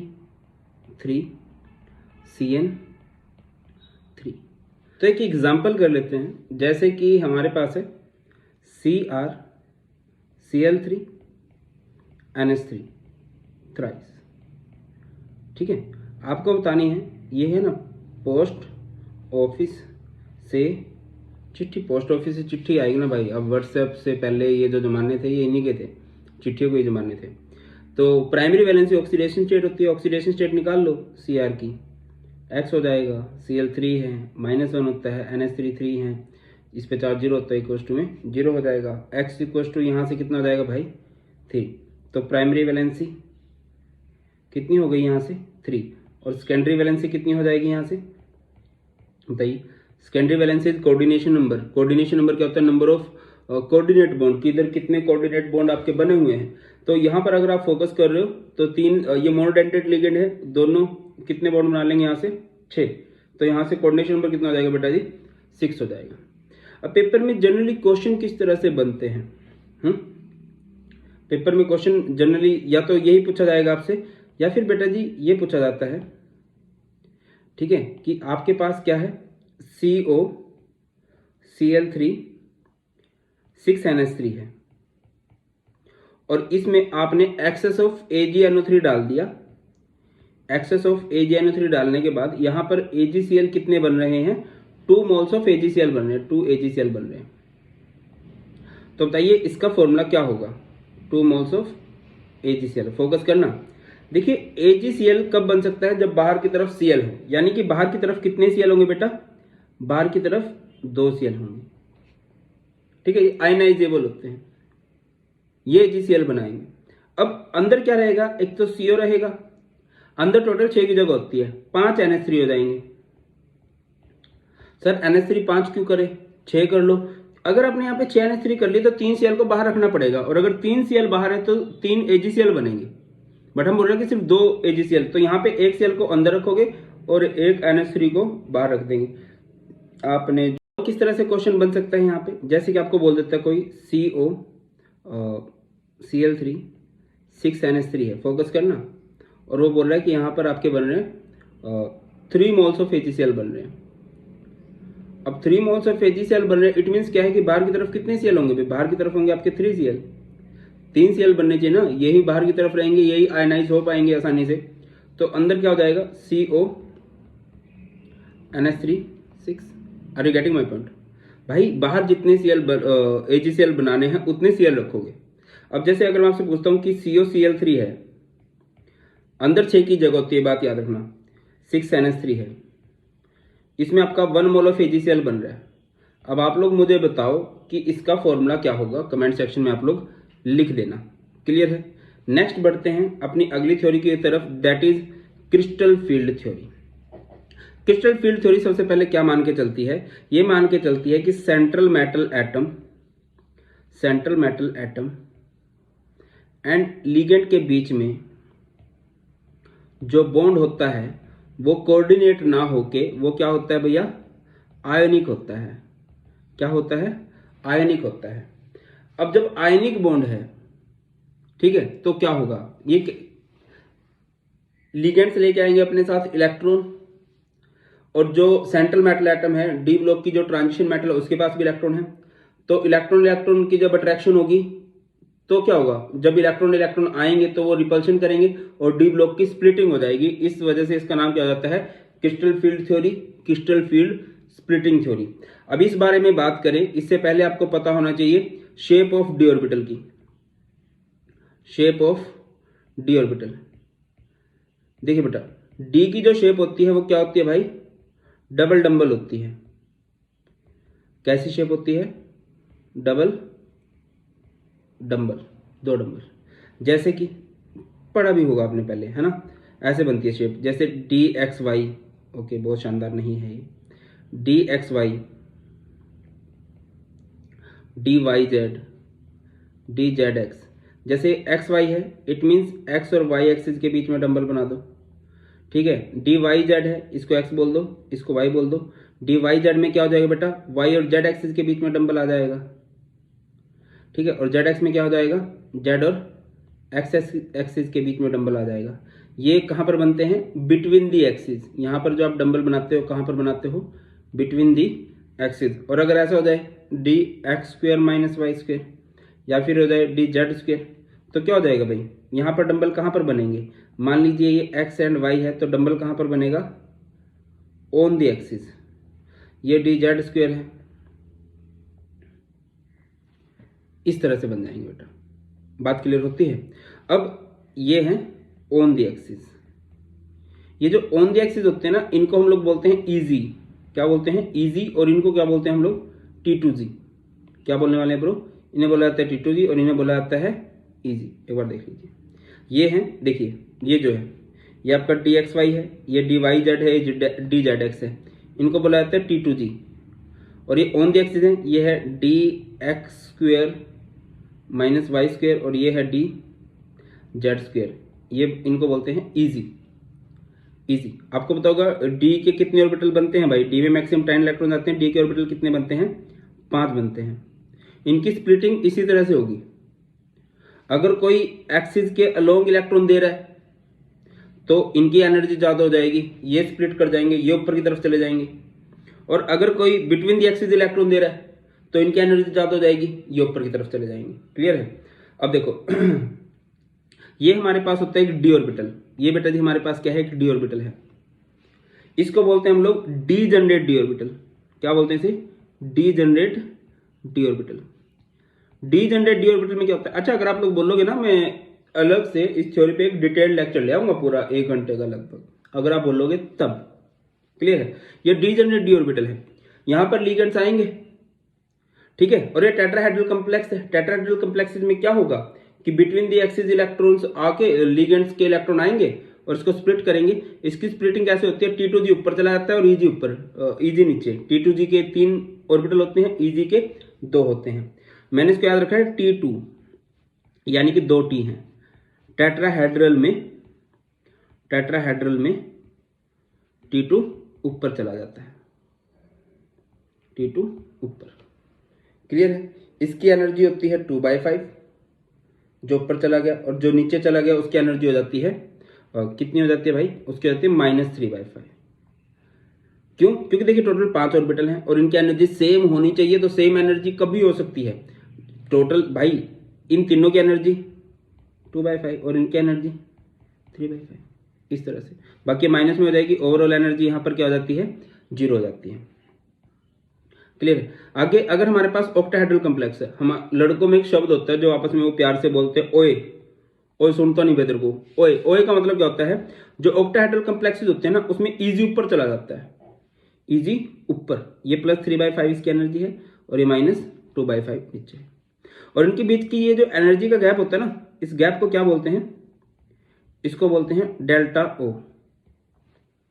ठीक है। Crystal field splitting energy of octahedral complexes, यहां पर जो गैप होता है इसे बोलते हैं delta T, crystal field splitting energy of tetrahedral complexes. बिल्कुल सिंपल बता रहा हूं भाई, टेट्राहेड्रल में T2 ऊपर चला जाता है, ऑक्टाहेड्रल में EG ऊपर चला जाता है। क्लियर है। ओए से याद रखना है। अब एक फंडा होता है कि अगर लिगेंड स्ट्रॉन्ग है तो स्प्लिटिंग ज्यादा होगी, लिगेंड वीक है तो स्प्लिटिंग कम होगी। अब माइंड में क्वेश्चन आ रहा होगा, यार स्पेक्ट्रोकेमिकल सीरीज क्या है ना, ये स्ट्रॉन्ग वीक लिगेंड्स क्या होते हैं। बेटा जी ये हमें पता चलता है with the help of spectrochemical series.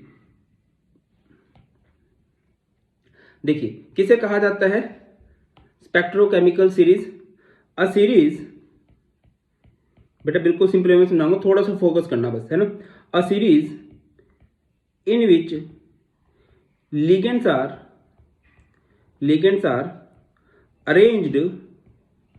arranged in the increasing order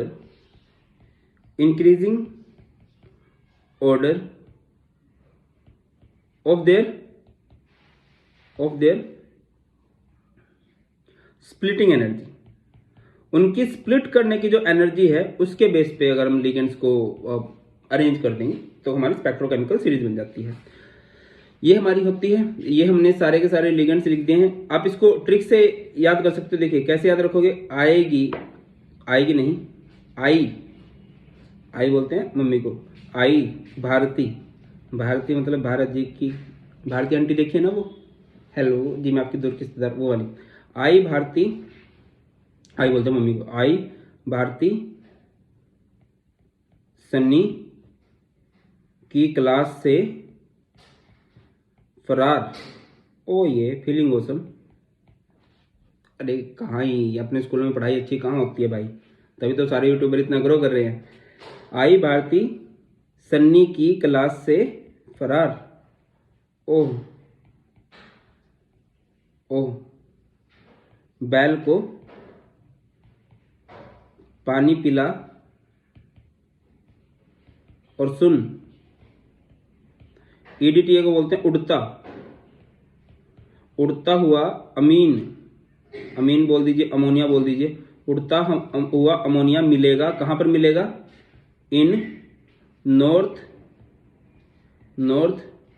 Canada और कोलंबो।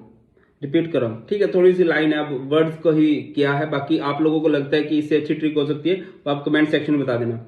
आई भारती सन्नी की क्लास से फरार, उसके बाद आई क्या बोलती है, ओह बैल को पानी पिला और सुन मेरी बात, क्या उड़ता हुआ अमोनिया मिलेगा कहां पर, इन नॉर्थ कनाडा और कोलंबो। और लिगेंड्स के नाम आपको ऑलरेडी बता चुका हूं। अब देखिए क्या फर्क होता है एक स्ट्रॉन्ग फील्ड लिगेंड से और एक भाई वीक फील्ड लिगेंड से, फर्क क्या पड़ जाता है मैं आपको समझाता हूं।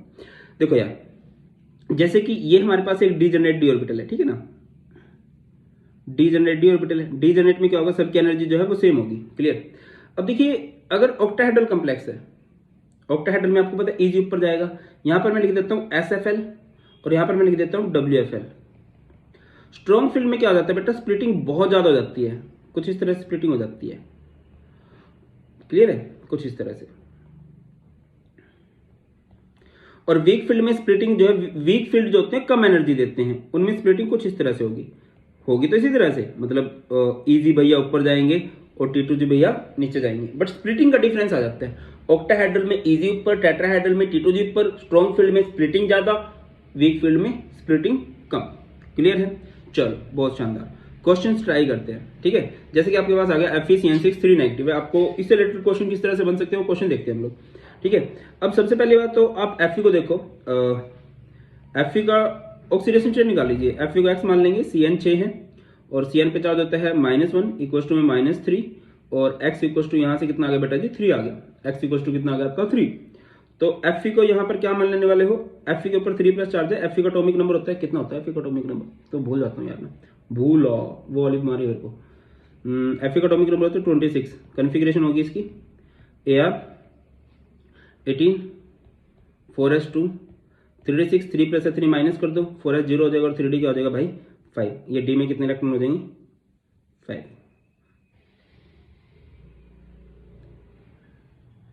1 2 3 4 एंड 5।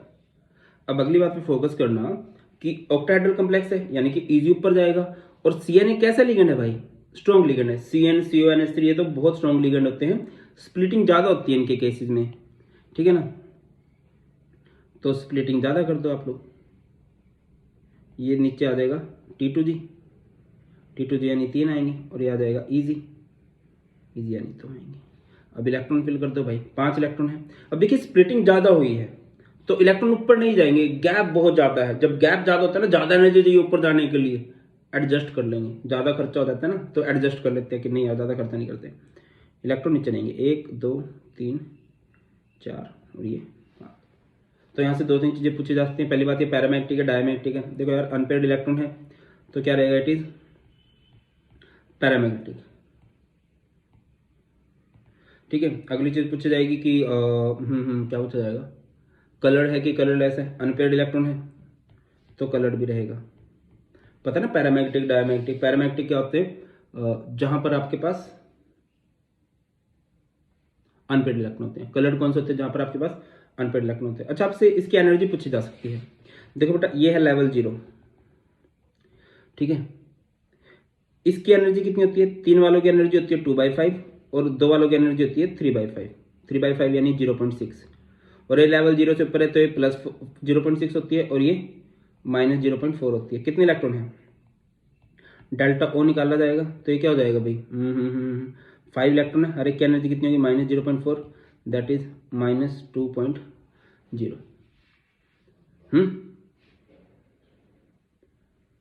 ओके आगे बढ़ते हैं। Next is Fe2O6 3 positive. Again Fe की ऑक्सीडेशन स्टेट निकालोगे तो Fe की ऑक्सीडेशन स्टेट यहाँ से कितनी आ जाएगी बेटा जी, 3+ आ जाएगी। Fe का एटॉमिक नंबर होता है 26। कॉन्फ़िगरेशन क्या हो जाएगी, Ar18 4s0 3d5, है ना। अब ये डी में कितने इलेक्ट्रॉन भर दोगे, 5 इलेक्ट्रॉन भर दोगे।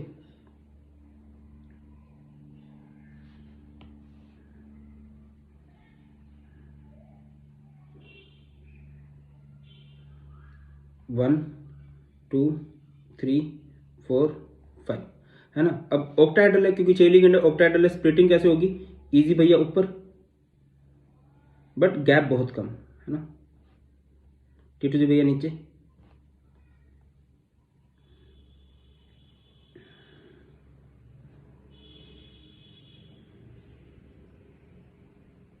ठीक है ना। अब देखिए नीचे 1 2 3, अब जो 4th इलेक्ट्रॉन जाएगा ना, गैप कम है, अब वो एडजस्ट नहीं करेंगे, है ना। अब गर्मियों में आपको बोले कि एक खाट पे 2 बंदों को सोना है, एक खाट बोले तो 4 पाई, नहीं सोएगा कोई, वो बोले अरे छोड़ है, मैं 100 रुपये एक्स्ट्रा देके ऊपर अलग से सोऊंगा, एटलीस्ट नींद तो सही से लूंगा। तो इस तरह से हो जाएगा। अब भाई की बात करें, भाई भी क्या रहेगा, कलर्ड, बढ़िया वाला कलर्ड है भाई, तो बढ़िया से पैरामैग्नेटिक है, ठीक है ना। और पैरामैग्नेटिक है तो इसका मैग्नेटिक कैरेक्टर निकाला जाता है mu, that is root n into N plus 2। N is number of unpaired, number of unpaired कितने हैं यहाँ पर, 5, 5 into 5 plus 2 that is 7 into 5 root 35 bm। Clear है ना। और यहाँ से डेल्टा ओ निकालने को बोला जाए, डेल्टा ओ क्रिस्टल फील्ड स्प्लिटिंग एनर्जी कितनी होगी भाई। अब देखिए यहाँ पर आ जाएगी आपकी इनकी एनर्जी कितनी होती है, 3 की एनर्जी होती है 2/4 दैट इज 0.4, 2/5 होती है दैट इज 0.4। इनकी एनर्जी होती है 0.6, ये प्लस में होती है माइनस में होती है ऑक्टाहेड्रल के केस में। तो 3 इलेक्ट्रॉन है, 3 इंटू माइनस 0.4 और वो 2 है ऊपर, 2 इंटू प्लस का 0.6, तो ये इतना हो जाएगा माइनस 1.2 और ये प्लस 1.2 दैट इज 0 आ जाएगा भाई। यहाँ से बात क्लियर हो रही है कि नहीं क्लियर हो रही है। अच्छा तो आई थिंक क्लियर होगा भाई। आगे मूव करते हैं next example. I think in 2 example से आपको बहुत सारी चीज़ें क्लियर होती होंगी। और नेक्स्ट हमारे पास है बैलेंस बॉन्ड थ्योरी, इसको देख लेते हैं। The best trick for valence bond theory, बहुत इंपॉर्टेंट टॉपिक है, बहुत सारे से रिलेटेड क्वेश्चन बनते हैं। और इससे जो जनरली क्वेश्चन बनते हैं ना, वो बनते हैं ज्योमेट्री बता दीजिए, शेप बता दीजिए, वो कम्प्लेक्स लो स्पिन है, हाई स्पिन है, वो पैरामैग्नेटिक है, डायमैग्नेटिक है, बढ़िया ट्रिक कैसे कर सकते हैं। तो सबसे पहले इंपॉर्टेंट बात यही है बेटा, आपको ऑक्सीडेशन स्टेट कैलकुलेट करनी पड़ेगी, ये मस्ट है, ठीक है। और इसके लिए आपको लिगेंड्स की टेबल याद होनी चाहिए, और लिगेंड्स की टेबल आप स्पेक्ट्रोकेमिकल सीरीज से पता कर सकते हो, या फिर मैंने करवाई भी हुई है और करवा भी दूंगा, डोंट वरी। और इस लेक्चर की पीडीएफ आपको मिल जाएगी टेलीग्राम चैनल, जो कि भारत पंचाल सर के नाम से है। इसके अलावा बहुत सारी चीजें आपको प्रोवाइड करवाई जाती है टोटली फ्री ऑफ कॉस्ट, इसका लिंक आपको डिस्क्रिप्शन में मिल जाएगा। चलिए, तो सबसे पहली बात ऑक्सीडेशन स्टेट कैलकुलेट कर लोगे। और दूसरी बात क्या है, आपको पता होना चाहिए नेचर ऑफ लिगेंड, कि जो लिगेंड आपका कॉम्प्लेक्स बना रहा है वो किस नेचर का है, वो स्ट्रॉन्ग फील्ड है या फिर वो वीक फील्ड है। देखिए बेटा, वीक फील्ड लिगेंड के कुछ एग्जांपल मैं लिख रहा हूं, बाकी स्पेक्ट्रोकेमिकल सीरीज से पता लगता है, जैसे Cl negative, Br negative, NO, F, ये सब वीक फील्ड है। स्ट्रॉन्ग फील्ड की बात करें Cn, CO, NH3।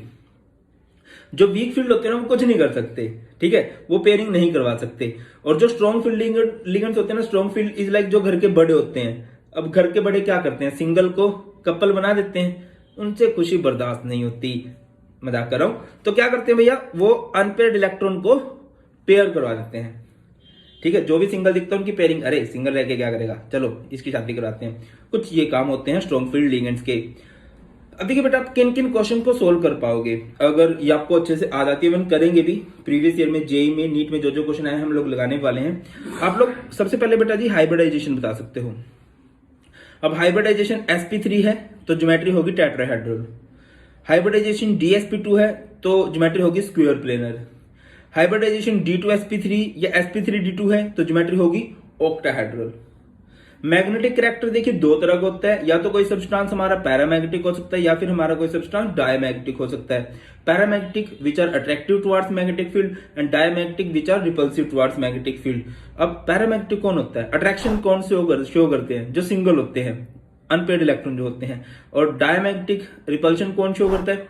जो पेयर्ड होते हैं भाई, वो अट्रैक्शन नहीं शो कर सकते दूसरी तरफ, उनकी अट्रैक्शन एक ही जगह रहेगी। मतलब याद रखिए, जो पेयर्ड इलेक्ट्रॉन होंगे वो बेटा जी डायमैग्नेटिक होंगे और जो हमारे पास सिंगल इलेक्ट्रॉन होंगे वो पैरामैग्नेटिक होंगे। अब बात करते हैं कॉम्प्लेक्स की। दो नेचर हो सकती है, आउटर हो सकती है, इनर हो सकती है।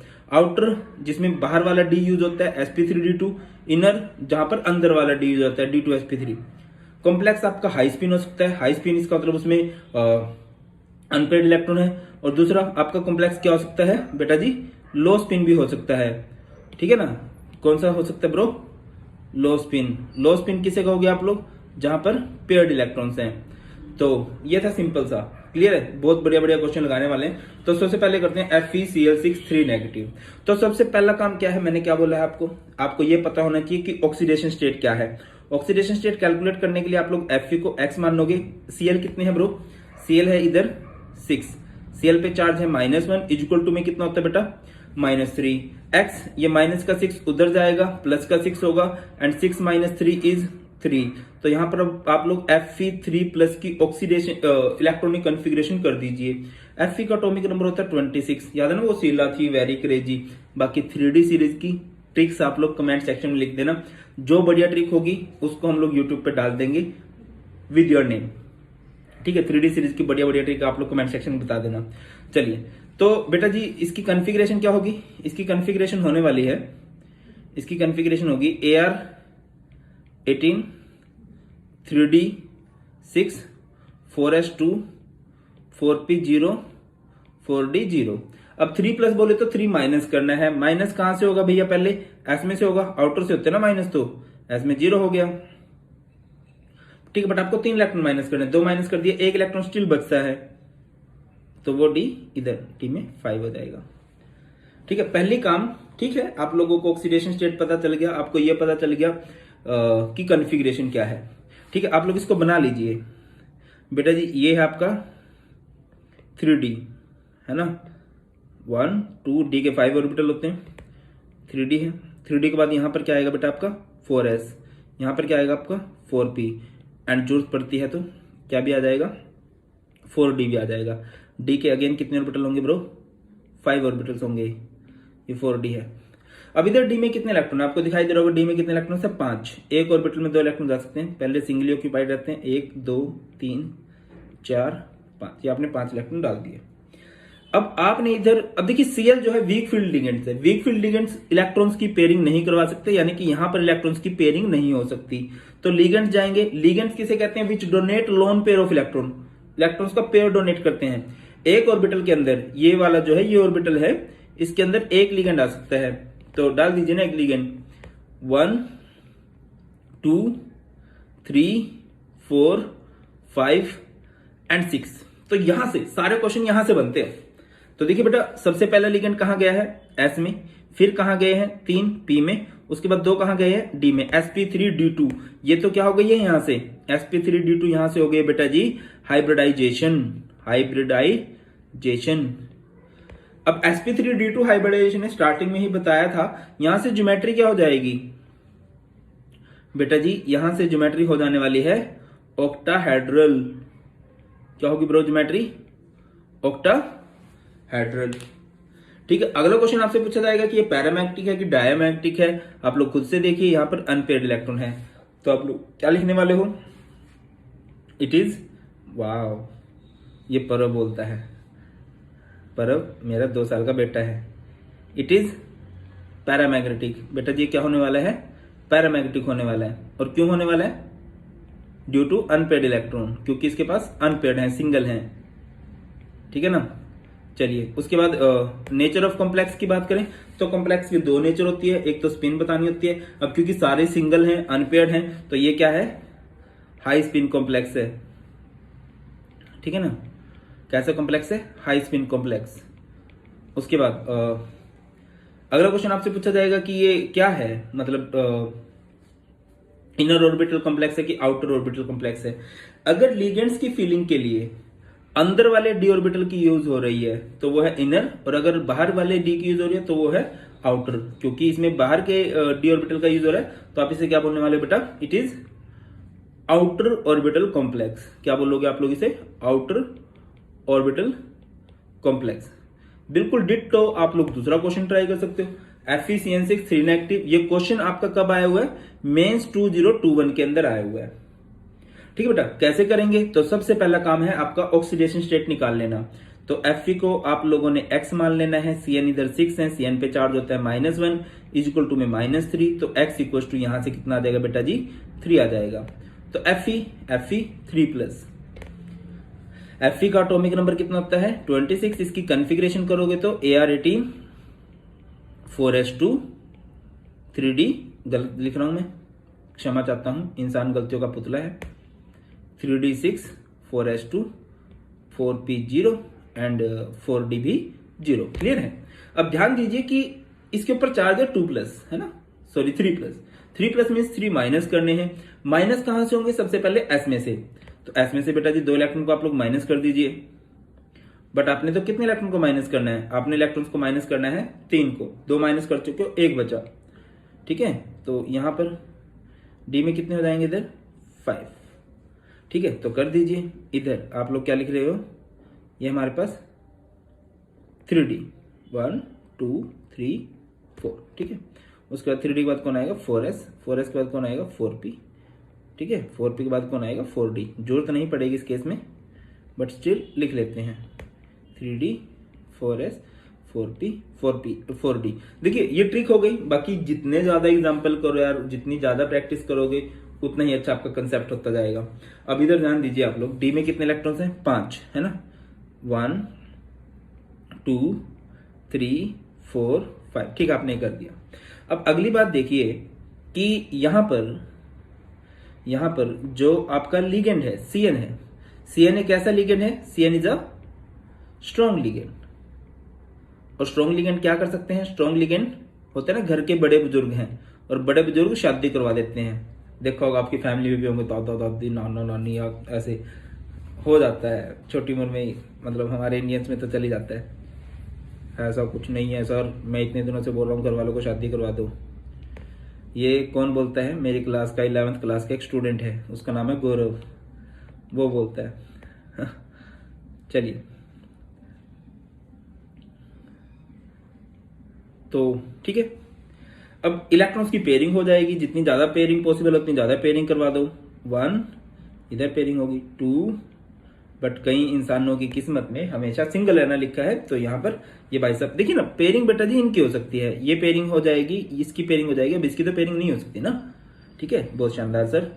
ये है 3d के बाद ये हमारे पास 4s और ये हमारे पास 4p। अब आप लोग लिगेंड्स की फिलिंग करोगे। अब लिगेंड्स की फिलिंग खाली ऑर्बिटल में, तो 1 2 3 4 5 6, कितने लिगेंड्स फिल करने हैं यहां से पता लग जाता है। 6 लिगेंड है तो 6 लिगेंड्स फिल कर दिया आप लोगों ने। अब ध्यान दीजिए कि यहां पर हाइब्रिडाइजेशन क्या है बेटा जी, यहां पर हाइब्रिडाइजेशन क्या है, D2sp3। और ज्योमेट्री क्या है, इधर ज्योमेट्री क्या होने वाली है ब्रो, इधर ज्योमेट्री होने वाली है ऑक्टाहेड्रल, है ना। ज्योमेट्री क्या होगी, ऑक्टाहेड्रल होगी। अब ये पैरामैग्नेटिक होगा कि डायमैग्नेटिक होगा, अब क्योंकि आपको दिखाई दे रहा है क्योंकि इसके पास अनपेयर्ड इलेक्ट्रॉन है, तो इट इज पैरामैग्नेटिक, ठीक है। पैरामैग्नेटिक क्यों है, due to the presence of unpaired electron. Next question है, ये क्वेश्चन आया हुआ आपका नीट 2018 के अंदर, ठीक है। अब थोड़ा सा नीट वालों के जो शिकायत रहती है कि सर हमारे क्वेश्चन नहीं करवाते हैं, तो वो शिकायत भी दूर हो जाएगी। सीओ पे कोई चार्ज नहीं होता, सीओ पे 0 चार्ज होता है, तो यहां से ये क्या आ जाएगा। बाकी अपने दिल की तसल्ली के लिए अगर आप चाहो तो इधर चार्ज भी लिख सकते हो, मान के चलो 2 पॉजिटिव चार्ज मैंने लिख दिया। तो x है, CO कितना है 4, इस पे 0 होता है, इक्वल टू में कितना आ गया +2, तो निकल 2+ की कन्फिग्रेशन कर दीजिए बेटा आप लोग। 28 इसका एटॉमिक नंबर होता है। कन्फिग्रेशन क्या हो जाएगी, AR 18, 3D 8 एंड 4S 2, उसके बाद 4P 0 एंड 4DB 0। अब आप लोग समझिए कि 2+ है। 2+ का मतलब क्या है कि हमने यहाँ से इलेक्ट्रॉन 2 माइनस करने हैं, और वो माइनस कहाँ से होंगे ब्रो, वो माइनस होंगे सबसे पहले S में से, 4S में 0 हो जाएंगे, D में 8 है। ठीक है, अब ये D के लिए 8 इलेक्ट्रॉन आप फिल कर दीजिए इधर।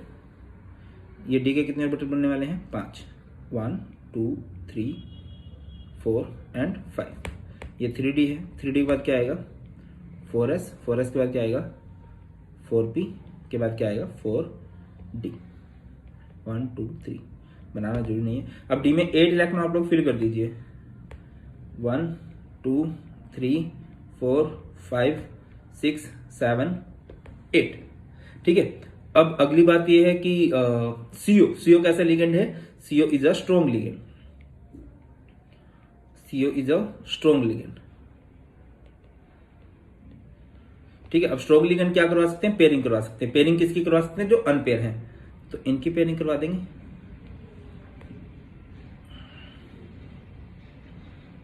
ठीक है ना बेटा, अब कर दीजिए 1 2 3 4 5 6 7 8। ये 3D के बाद यहाँ पर क्या आएगा, 4S के बाद यहाँ पर क्या आएगा, 4P। ठीक है ना, अब लिगेंड्स फिल कर दो, 1 2 3 4। तो यहाँ से हाइब्रिडाइजेशन आ जाएगी। हाइब्रिडाइजेशन क्या आ गई, DsP2। हाइब्रिडाइजेशन DsP2 है तो बेटा जी यहाँ से ज्योमेट्री क्या आ जाएगी, बोलो भाई, ज्योमेट्री हो जाएगी स्क्वायर प्लेनर। अब आपसे दूसरा क्वेश्चन पूछा जाएगा कि ये पैरामैग्नेटिक है कि डायमैग्नेटिक है। आपको दिखाई दे रहा है कि यहाँ पर सभी की शादी हो चुकी है, सारे ही पेयर्ड है, तो आप लोग क्या लिखोगे, इट इज डायमैग्नेटिक। ठीक है, अब ये लो स्पिन है कि हाई स्पिन है। स्पिन का मतलब होता है घूमने वाले, घूमते कौन है, जो सिंगल होते हैं, सिंगल ही घूम पाएगा ना, पेयर में तो कहाँ ही घूमने को मिलेगा यार। ठीक है ना, तो इट इज लो स्पिन।